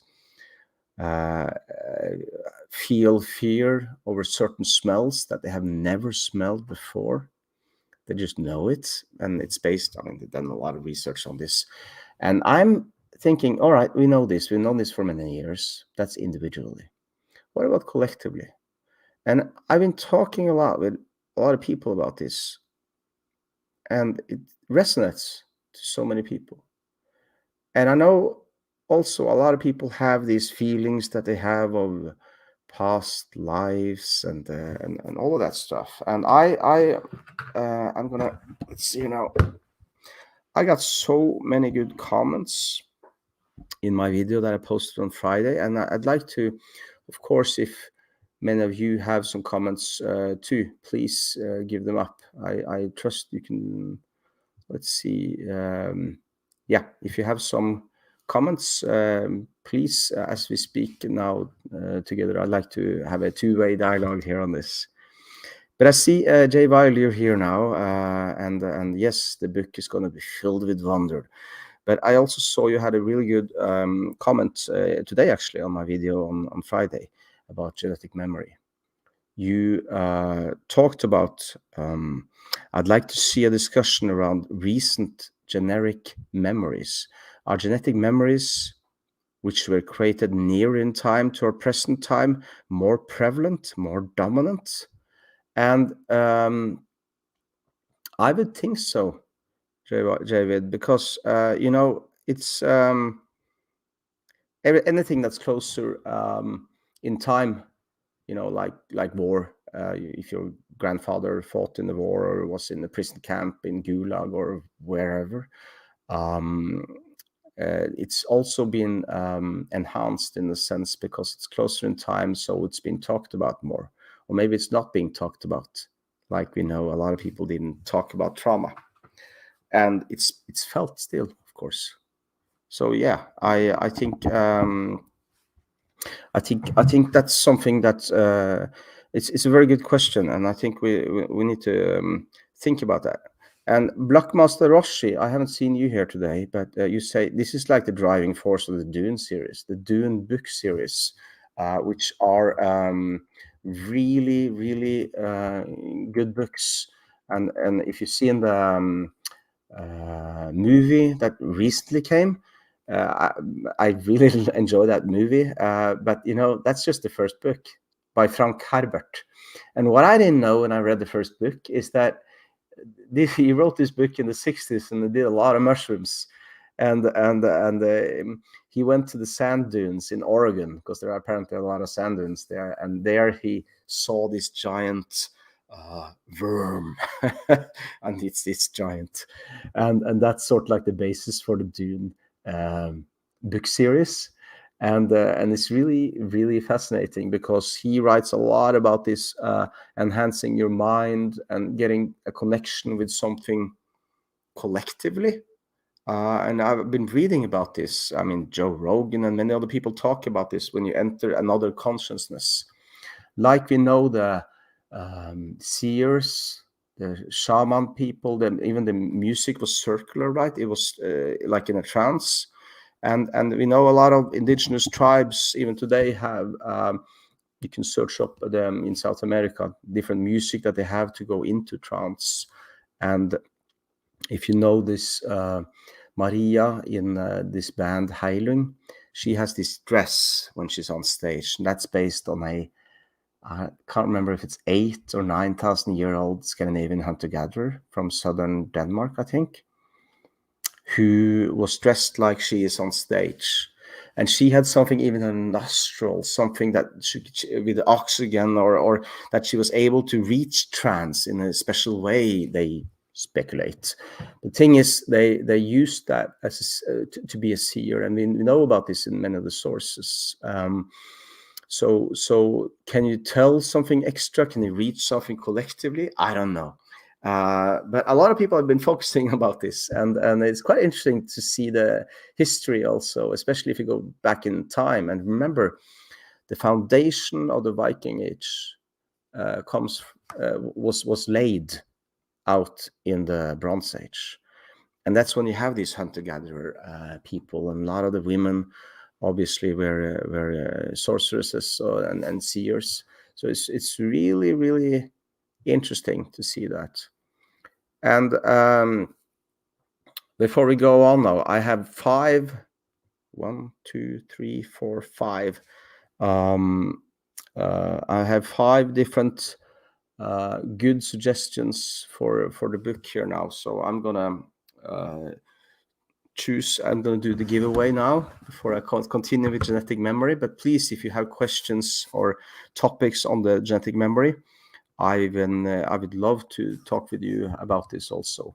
Like Göran, you have a good one here. And oh yeah, Karsten, he was today in Germany, in Nuremberg. Thanks a lot. I'll get to that. I'm just going to do this giveaway. I'm going to pick a number 3. And that's, let's see, 1, 2, 3. Lily, you won the book. Oh, I would love for someone. I love books. Oh, I'm sorry. All right, sorry about that. Then 1, 2, 3. That will be Metal Movies and Brewskis. You got the book now. So I hope you will enjoy this very much. And I'm sorry to the other ones who wrote some good topics, but maybe I can do something about this also. If you I'm going to actually this publisher tomorrow, so I can ask them for maybe a couple of more copies of the book. So please, if you guys especially metal movies and brewskis, if you send me an email on this email address, and then we can then I can give you the book, and also the other ones, Seramer and Oddgar and Rolf, and yeah, those are the ones, Seramer, Oddgar and Rolf. Please send me an email, and I will send you at least, surely I will send this, but let's see how it goes when I go to the publisher tomorrow. So congratulations to Metal Movies and Brewskis, and please let me see if you, I don't know your name, so maybe you can write me something. I don't know. I'll wait for your email, and we can sort this out, I'm sure. So yeah, that was the giveaway. And thanks a lot, iTube047. And Bad Dürrenberg. Yes, Karsten, you're right. So what Karsten is meaning here, I talked about this woman in present-day Denmark, south of Denmark, I thought it was, but it was in present-day Germany. But anyways, it's all about getting to this higher sense of being or elevation or trance state of mind, to be able to foresee things, and this was very, very strong in past times, and we know, because we see this so much in Northern Europe, especially at the places where Christianity came late, like with the Sami, that it's been up to present day. And I got a book. Oh man, I gotta get. Can you excuse me for 2 seconds? I got the book right here.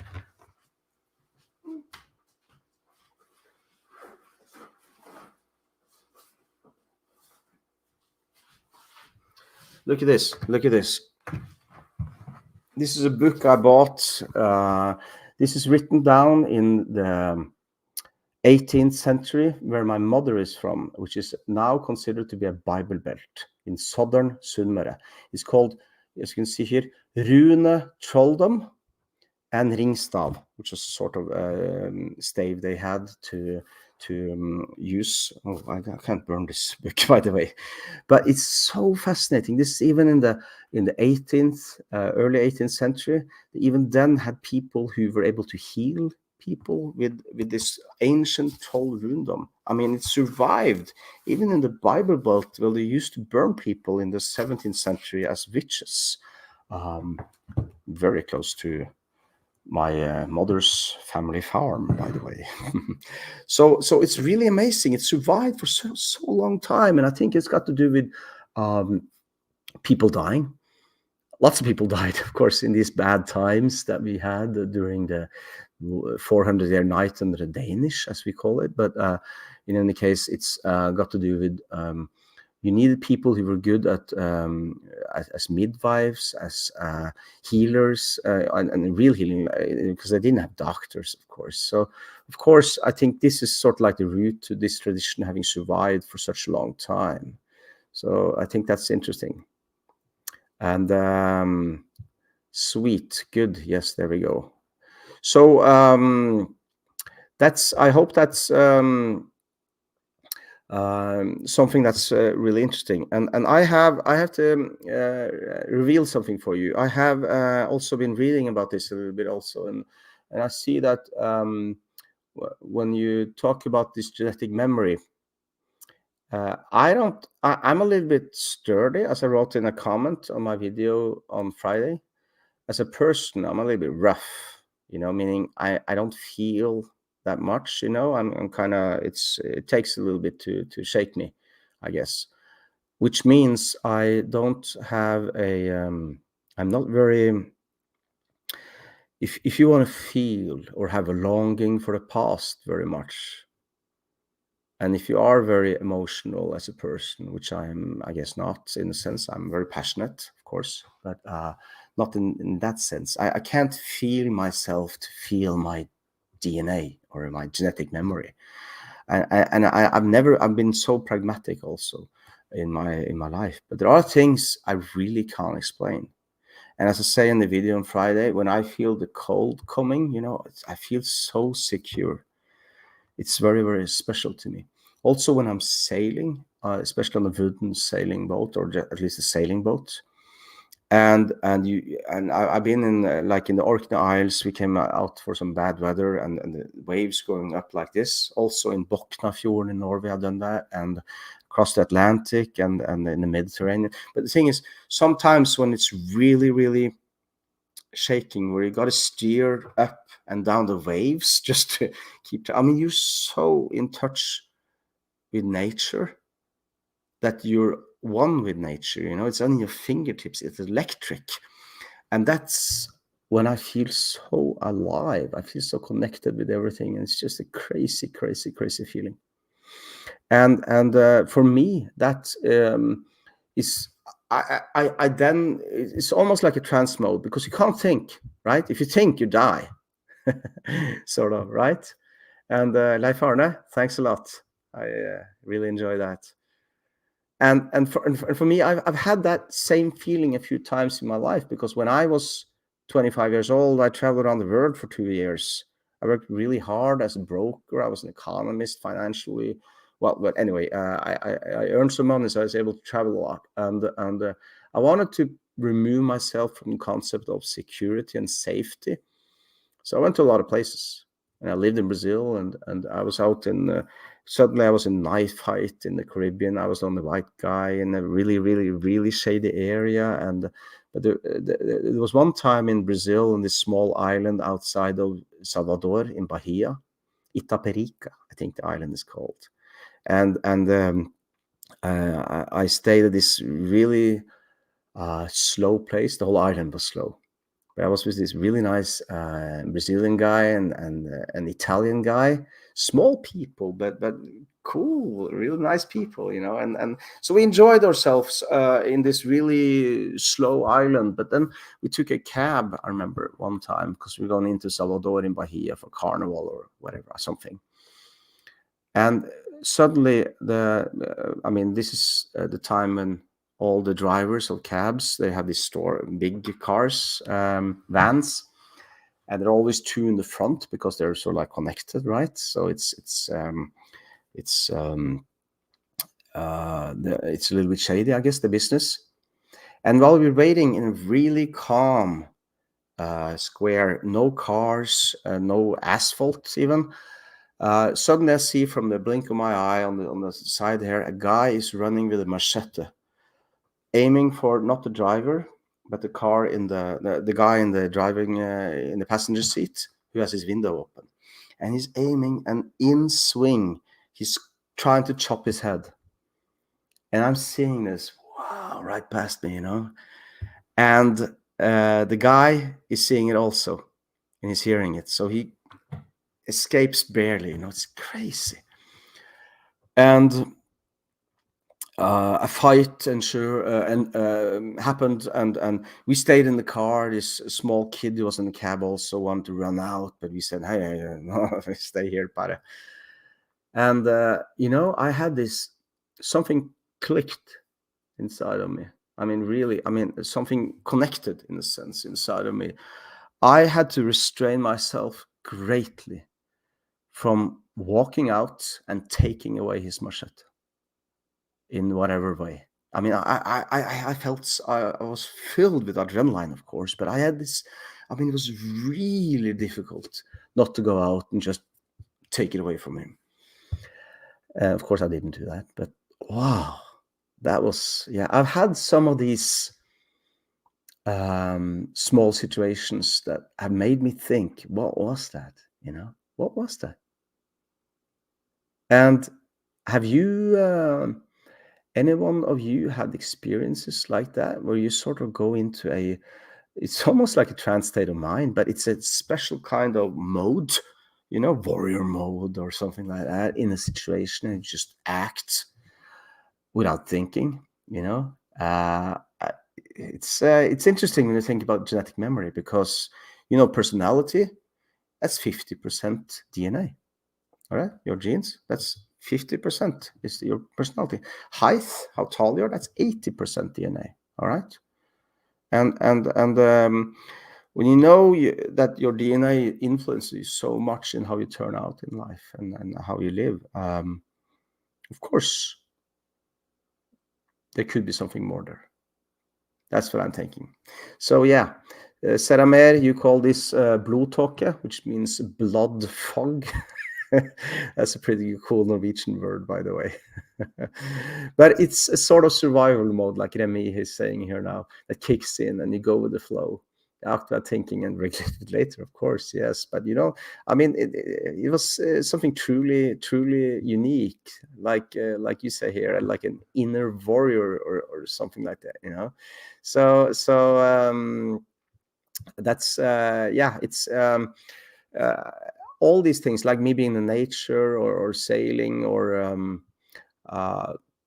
one thing I do know, like you're talking about here, David, is that modern life and this square that everyone wants to, well, society wants you to fit into, doesn't work for me, as never has really. And I know a lot of you guys that I've been talking with here have the same thing.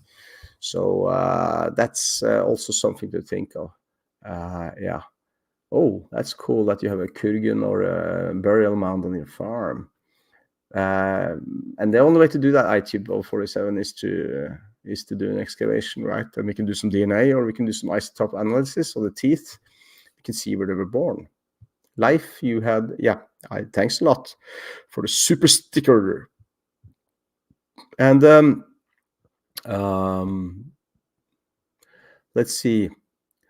Göran, you wrote something here. I was impressed with my response, actually. I sent something and immediately stepped forward with hands up. Oh, yeah, and that's regarding to another comment that I didn't see here. But that's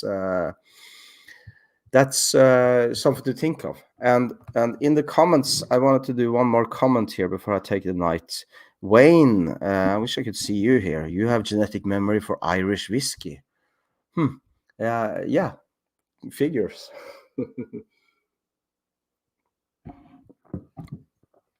And I see a lot of people in this video have shared stories, and thing is,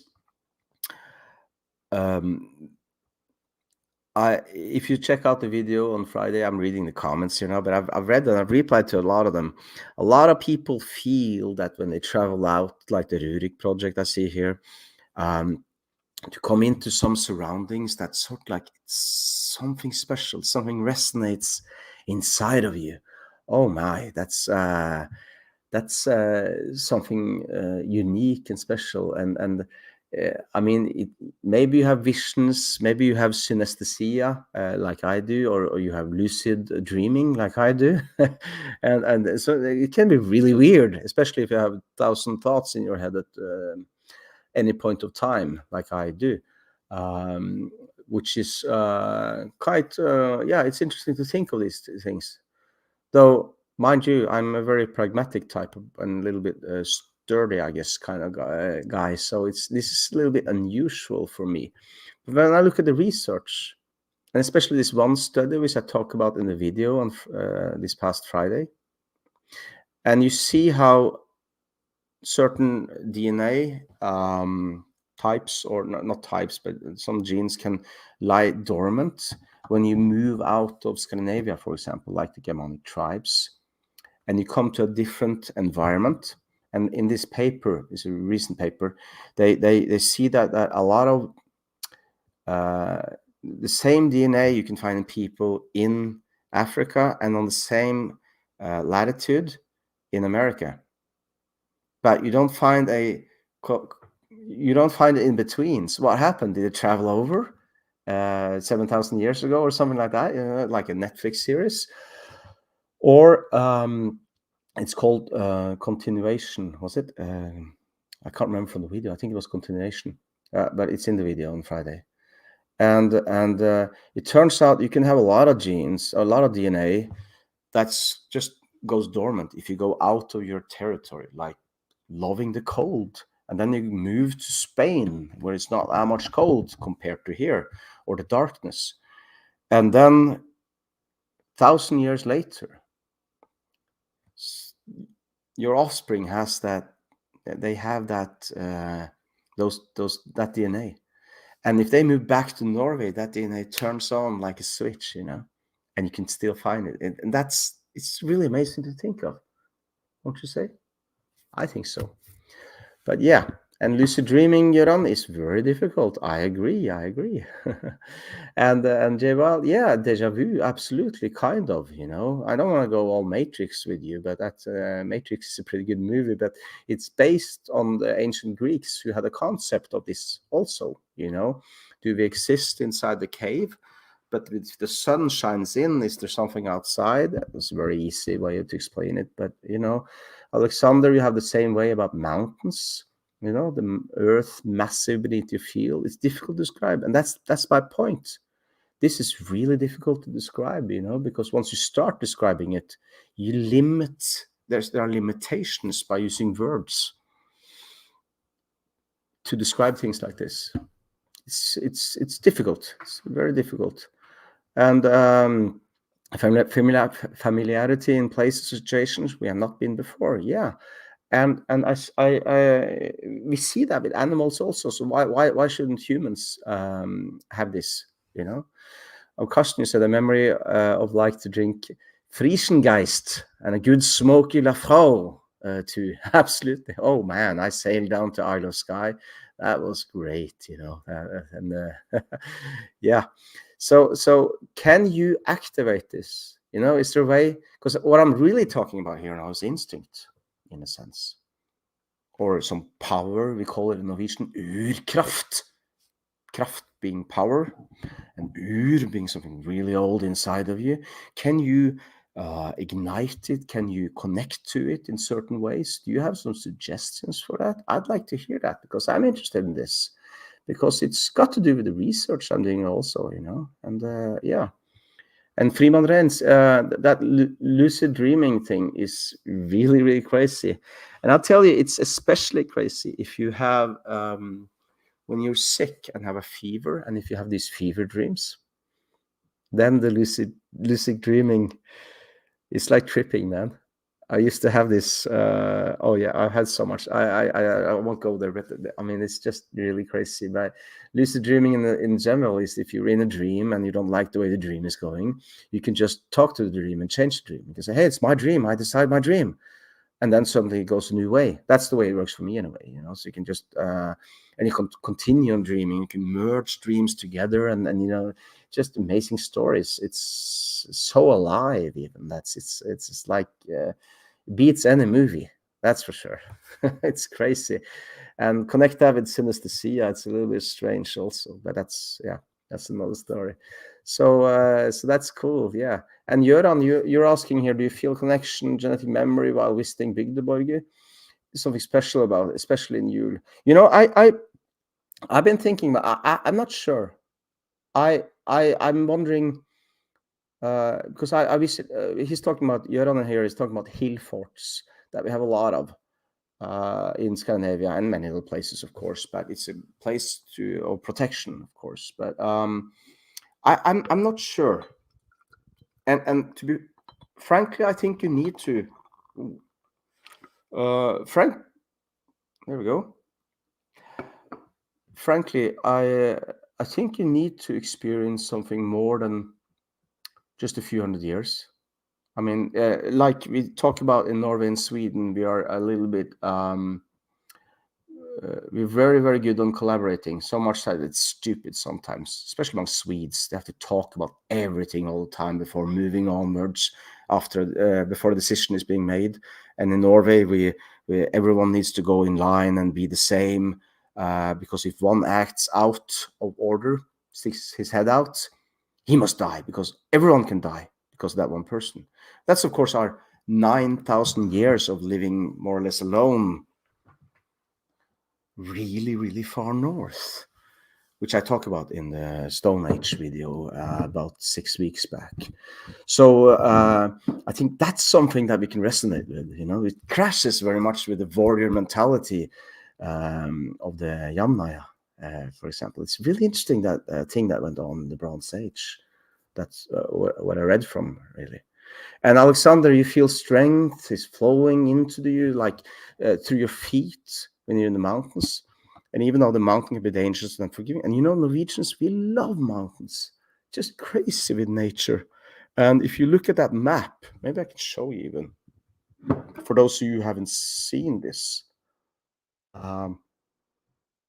Because if you look at a map of, let's see, I think I have them here we go. If you look at a map of there we go, of Europe, found it, Alexander, and if you look at a map of Europe in altitude, in colors, which I'm going to show you. There we go. Can you see this, Alexander, and all of you others? So this is of altitude, so you can see in colors, and look at all of Russia to the Urals at least, and most of Northern Europe, even down here in the Carpathians, it's not really high up. You have to go down to Switzerland and Austria, right, and France. The thing is, all of Northern Europe is like so flat compared to Norway and Sweden. And imagine living up here and surviving here and thriving even for thousands of years. Just crazy. So of course, does that mean that you resonate a lot more to mountains? And for those of you who are Norwegian Americans, for example, when you come back here, like I know one person is here now who came from the US. I hope to see him now later in December in Oslo. But when you come back to these surroundings, do something happens to you? Are you able to feel? We should have places, you know, to open up and contact with your DNA. You know, I think that's fascinating in a sense. Yeah. And you say Jason Breyer, Christina, that claims that many of us will be returning to ancestral lands. Well, you know, the more we have to go into this, yeah, right, Rolf. The more we have to try to fit into where we don't fit in, the more fictionless, I guess, and unrealistic it gets.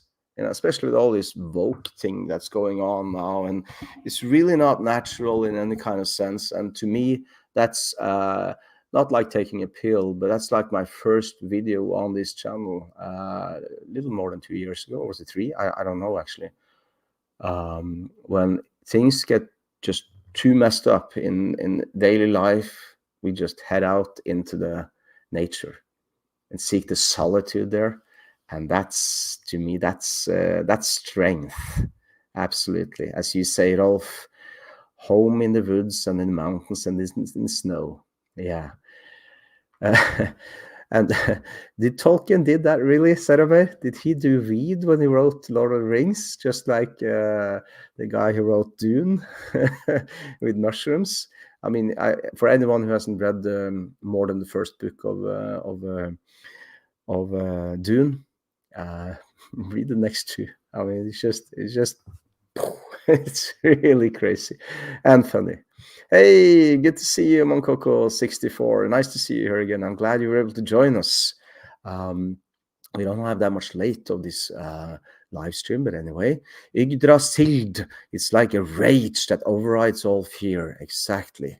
That's what I'm talking about, at least in certain situations. Tivas, I used to think I was a pirate in a different life. I chalk it up on a DNA thing. I think you can do that, or at least, well, I have a very strong belief in placebo. So if you think it's good for you, I'm sure it's good for you. De Carré, who would have thought a video game encouraged me to get my DNA tested?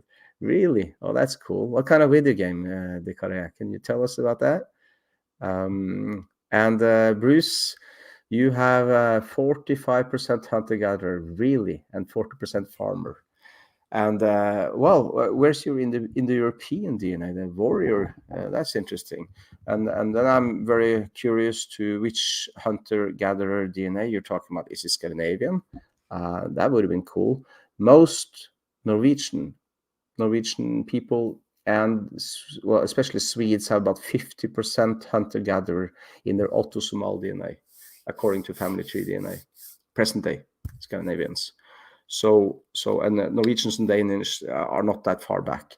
But the thing is, in the rest of Europe, the warriors, the Indo-Europeans, the Yamana, they took over, right? So it was a replacement, a population turnover, also in Denmark and southern Sweden, but not today. So something happened there in the Bronze Age. That's really, really, really cool. So yeah, that's what I'm thinking, Karsten. Why not some other experience too? The way we know that trauma can be inherited. Leif Arne, thanks a lot. I really appreciate it. That's helps me a lot when I need inspiration in the coming days and weeks. Now in the rest of this year, yeah. And Saramer, you say, this is how I know I'm an Aryan invader and not a northern hunter-gatherer. Thing is, we are mixed so much because that's the whole blending process since the Bronze Age, where the European tribes mixed with the Scandinavian hunter-gatherers. Compliant warrior, good if you all happen to be warriors. Yes, I agree. So and Göran, you talk about the hill fortress, the Hallsteinborgen, one of the oldest, 400 BC. Really, I should like to go there. Could you let me know where it is also, if in case I drive by it? I also share ancestors with the surname Hallstein. Every winter I walk there at least once, even if it's not genetic. It's relaxing. Oh yes, I'm sure. Remy, you're saying you were depressed living in concrete jungle until I moved to the Laurentian Mountains, surrounded by forest. It significantly improved my mental health and I feel alive again. And I think that's your DNA talking. Laurentian. I have to check out where that is, Remy, because I'm a little bit curious as a person. So I can find that out. And Seramer, you get dizzy in the absence of mountains. Yeah, it's like if you've been at sea as a fisherman or on a boat and you come ashore, you still walk with the waves, right? In Ålesund, where my mother lives, close to. There are stories there of people who have been thrown out of clothing stores because they think the fishermen are drunk, but they just have sea legs, right? That's pretty cool. So yeah, Watt, god kväll, good evening to you. Nice to see you. And Andriksen, you're back here now. I think hunting deer is one of those genetically experiences. They've been doing it for 10,000 years. Yeah, that's true, actually. 12,500 years, maybe even here in Norway. Introversion, extroversion, Peter, certainly appears to be both genetically influenced and geographically, ethnically related. I agree. That's this is a whole new field of research, which I feel is much more. The reason why people haven't been doing this since the war is, of course, because of eugenics and stuff like that. But now, as I try to say to all these critics of what I'm doing, is that, well, I'm part of research that proves that we have mixed a lot. At least the Germanic tribes and the Europeans have mixed a lot. So, and it's really, really interesting. The Carré, you feel at ease seeing Saint Michel and walking around. Walked into Chartres Cathedral and walked right out. That's cool. And Helleland, you're late out. Doesn't matter. It's 11 p.m. here in Norway, so that's cool. I'm getting too close. I'm getting close. I mean, we still have a lot of viewers. That's really cool. But I should, since I'm taking a plane in a few hours, I should prepare an ending here now. Alexander, you come from the Balkans, but have more Germanic mindset. Well, there were a lot of that, the Gepids, for example, and many gods, I'm sure, and the Heruls. So that would be really cool to check out, and please let me know. I'm very a big farmer myself, Alexander, absolutely. So yeah, and Nordic Sun, thank you. Subway ride ending, time to get the train home. Be safe. Likewise, be safe, absolutely. There's nothing more enjoyable to me than walking and camping in the woods with friends, making campfire and having a conversation about it with a nice drink long into the night. I agree so much, absolutely. And Metal Movies and Brewskis, the owner of the new book here, Tolkien and C.S. Lewis would allegedly smoked out in harsh houses. Really? Well, that's where they got their inspiration from. D. Carré, Assassin's Creed, that's what got you to the DNA test. That's really cool. So the tuna ships in Østfold. Well, yeah, some facts about that. Well,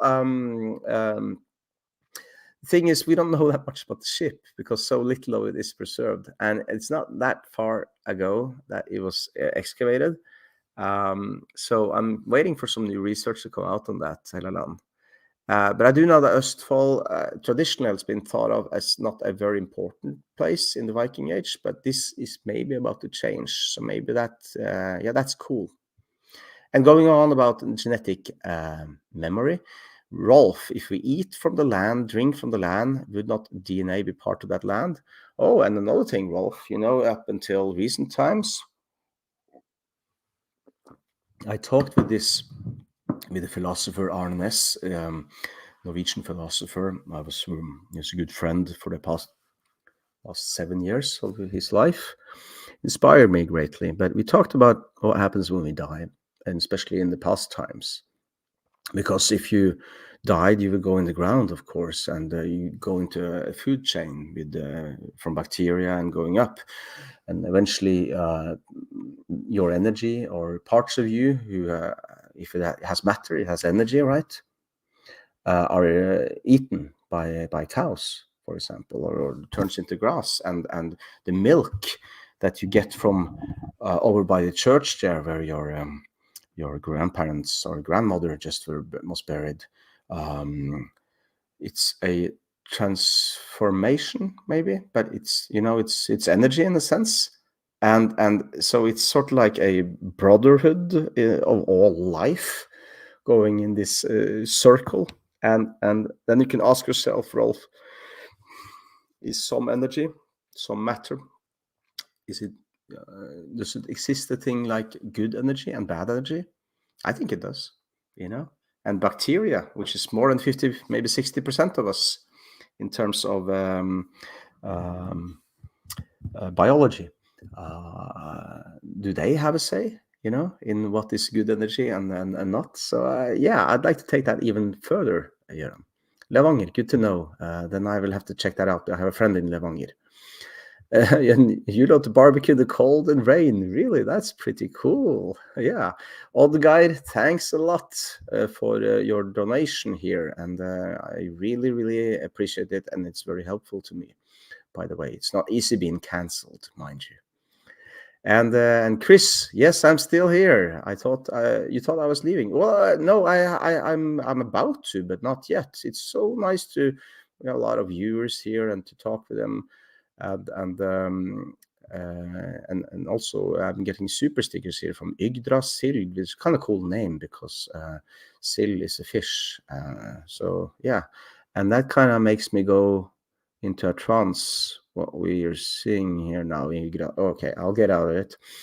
Anyways, Lilian Stensåsen Bygdeborg, 300 Skauen i Trøndelag. I know about that one. I really want to check it out. And I want to, you know, if we could do some, not reenactment, but if we could, you know, we call them rydde, clean, take off the trees, build the houses that no doubt were there, and the barricades, you know, set it up like the way it was. Oh, that'd been so cool. Really cool. Hey, Lucas, nice to see you there. Hi. And it's your birthday, Chris. Well, December 12th and Yule, not only Yule, but your birthday is on Lussi Night in the start of this live stream, which you can see in the after this session has ended. I read something about the Lussi Night, which is a very scary night, but it used to be on the 20th or 21st, this calendar, in long time ago. So it's when the sun turns and the days become brighter. Chris, happy birthday. Toast to you.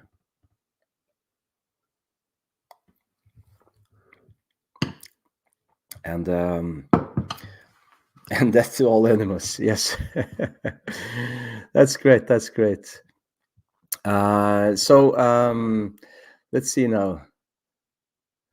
And it's that's a good point. Thanks a lot for that. Yeah. And you're getting birthday messages here from people now. That's great, Chris. I hope you enjoy that, even though, as you say, it's much too early for you to drink. But sip your coffee there. That sounds great. Okay, that's good. And Javier, thanks a lot. I will have a nice trip to Oslo and stay there. And my kids are coming after in 2 weeks' time, and we'll have a nice Christmas and New Year's time in around Oslo. So I guess we're getting close to the ending here now, and yeah, I agree, Rolf. Isn't that something to think about? I can take it even further if you wanna. So yeah. So oh yeah, and Chris, if you never knew about that, hey, why don't you check out the video from the start and when I read about this passage, or you can just press this link here and in the comments here, and then you can there we go. This is from Maria Kvirhag. She writes very well about these things. I was going to do something like that myself, but you know, when she writes so well, so why not name drop her? You know, and I have a video about this. That's my next video, Elliot. The Vikings that could lift the mast of a ship. I have actually a video of this, which was gonna be last week, but my computer, my hard disk, crashed. And I uploaded an early version without audio, and it's like 200 megabytes. It's supposed to be 2 gigabytes because I downloaded it from YouTube to be able to get the footage. So I'm not sure if it's good at all, but we can check it out. Yeah. So and Göran you say if you want to reenact one, you should watch Slag om Hallsteinborgen. Oh yeah, I'm definitely going to do that hill fortress there. And Christina, you wrote something here. I think they force the inevitability of displacement via war and economic hardship to weaken the human, remove us from where we derive our strength and wisdom. Or as I would say, Christina, force us into an even ever-going tighter square, which we do not fit. And eventually the square is here, and we are here, and we are a bunch of people. That's what I'm thinking. That's the way to go. Yeah. Thanks for that, Bruce. Then I see only 11%. But do let me know about the hunter-gatherer thing you can see. All right, great, Chris. And the ship at Sundvolden. Yes, Lucas, I will visit this. I made a how to build a Viking ship. That was one of my videos from this ship that's being built in Sundvolden. Just a few days ago, I talked with both one who have been in Norway as a builder, carpenter, and just he wanted to build a Viking ship experience. And if you are watching, I talked with Ragnar, the guy in the video, a few days ago, and he said, oh, that was such a great guy who came and helped out building the Viking ship from, I'm not sure, maybe the US. And so that was really cool that you were able to go over and work on the Viking ship. And yes, I want to go and I want to do a follow-up video on that. Yeah. So that's good, and we are yeah, it's going to be a great video. Both of these I mentioned now. So yeah, and David, thanks you with Irish pirate ancestry. That means Viking, doesn't it? Irish pirate is Viking, mixed with Roman blood. Hope I have some Viking genes somewhere in it, guaranteed, because 1,000 years have passed, and they mixed so much they were called Norse Gaels, both in Scotland and Ireland. So of course you have. So thanks a lot, everyone, and I'm really happy to be able to see you and talk with you and talk about genetic memory, give away this book to metal movies and brewskis, and oh, Play Nice Be Real, you found this channel today. Wow. Why don't you check out the video Trolls Are Real then? See if you like that, because trolls are really real, and we have a lot, all of us talking now. If we have some of this Viking blood in us, we have some of that, absolutely. So take care, and I'll do one last toast, and thanks. 2 hours and 14 minutes. That's not bad. So yeah. Oh, thanks, Lucas. So take care, and I'll just say bye now to the rest of you who say thanks and bye. Thanks for all the donations, for those of you who did that. And have a very good Yule time, and prepare yourselves until the 20th. I haven't checked the time yet, 20th or 21st, when the sun turns and the days will become lighter. I'm looking forward to that. Skål, and take care.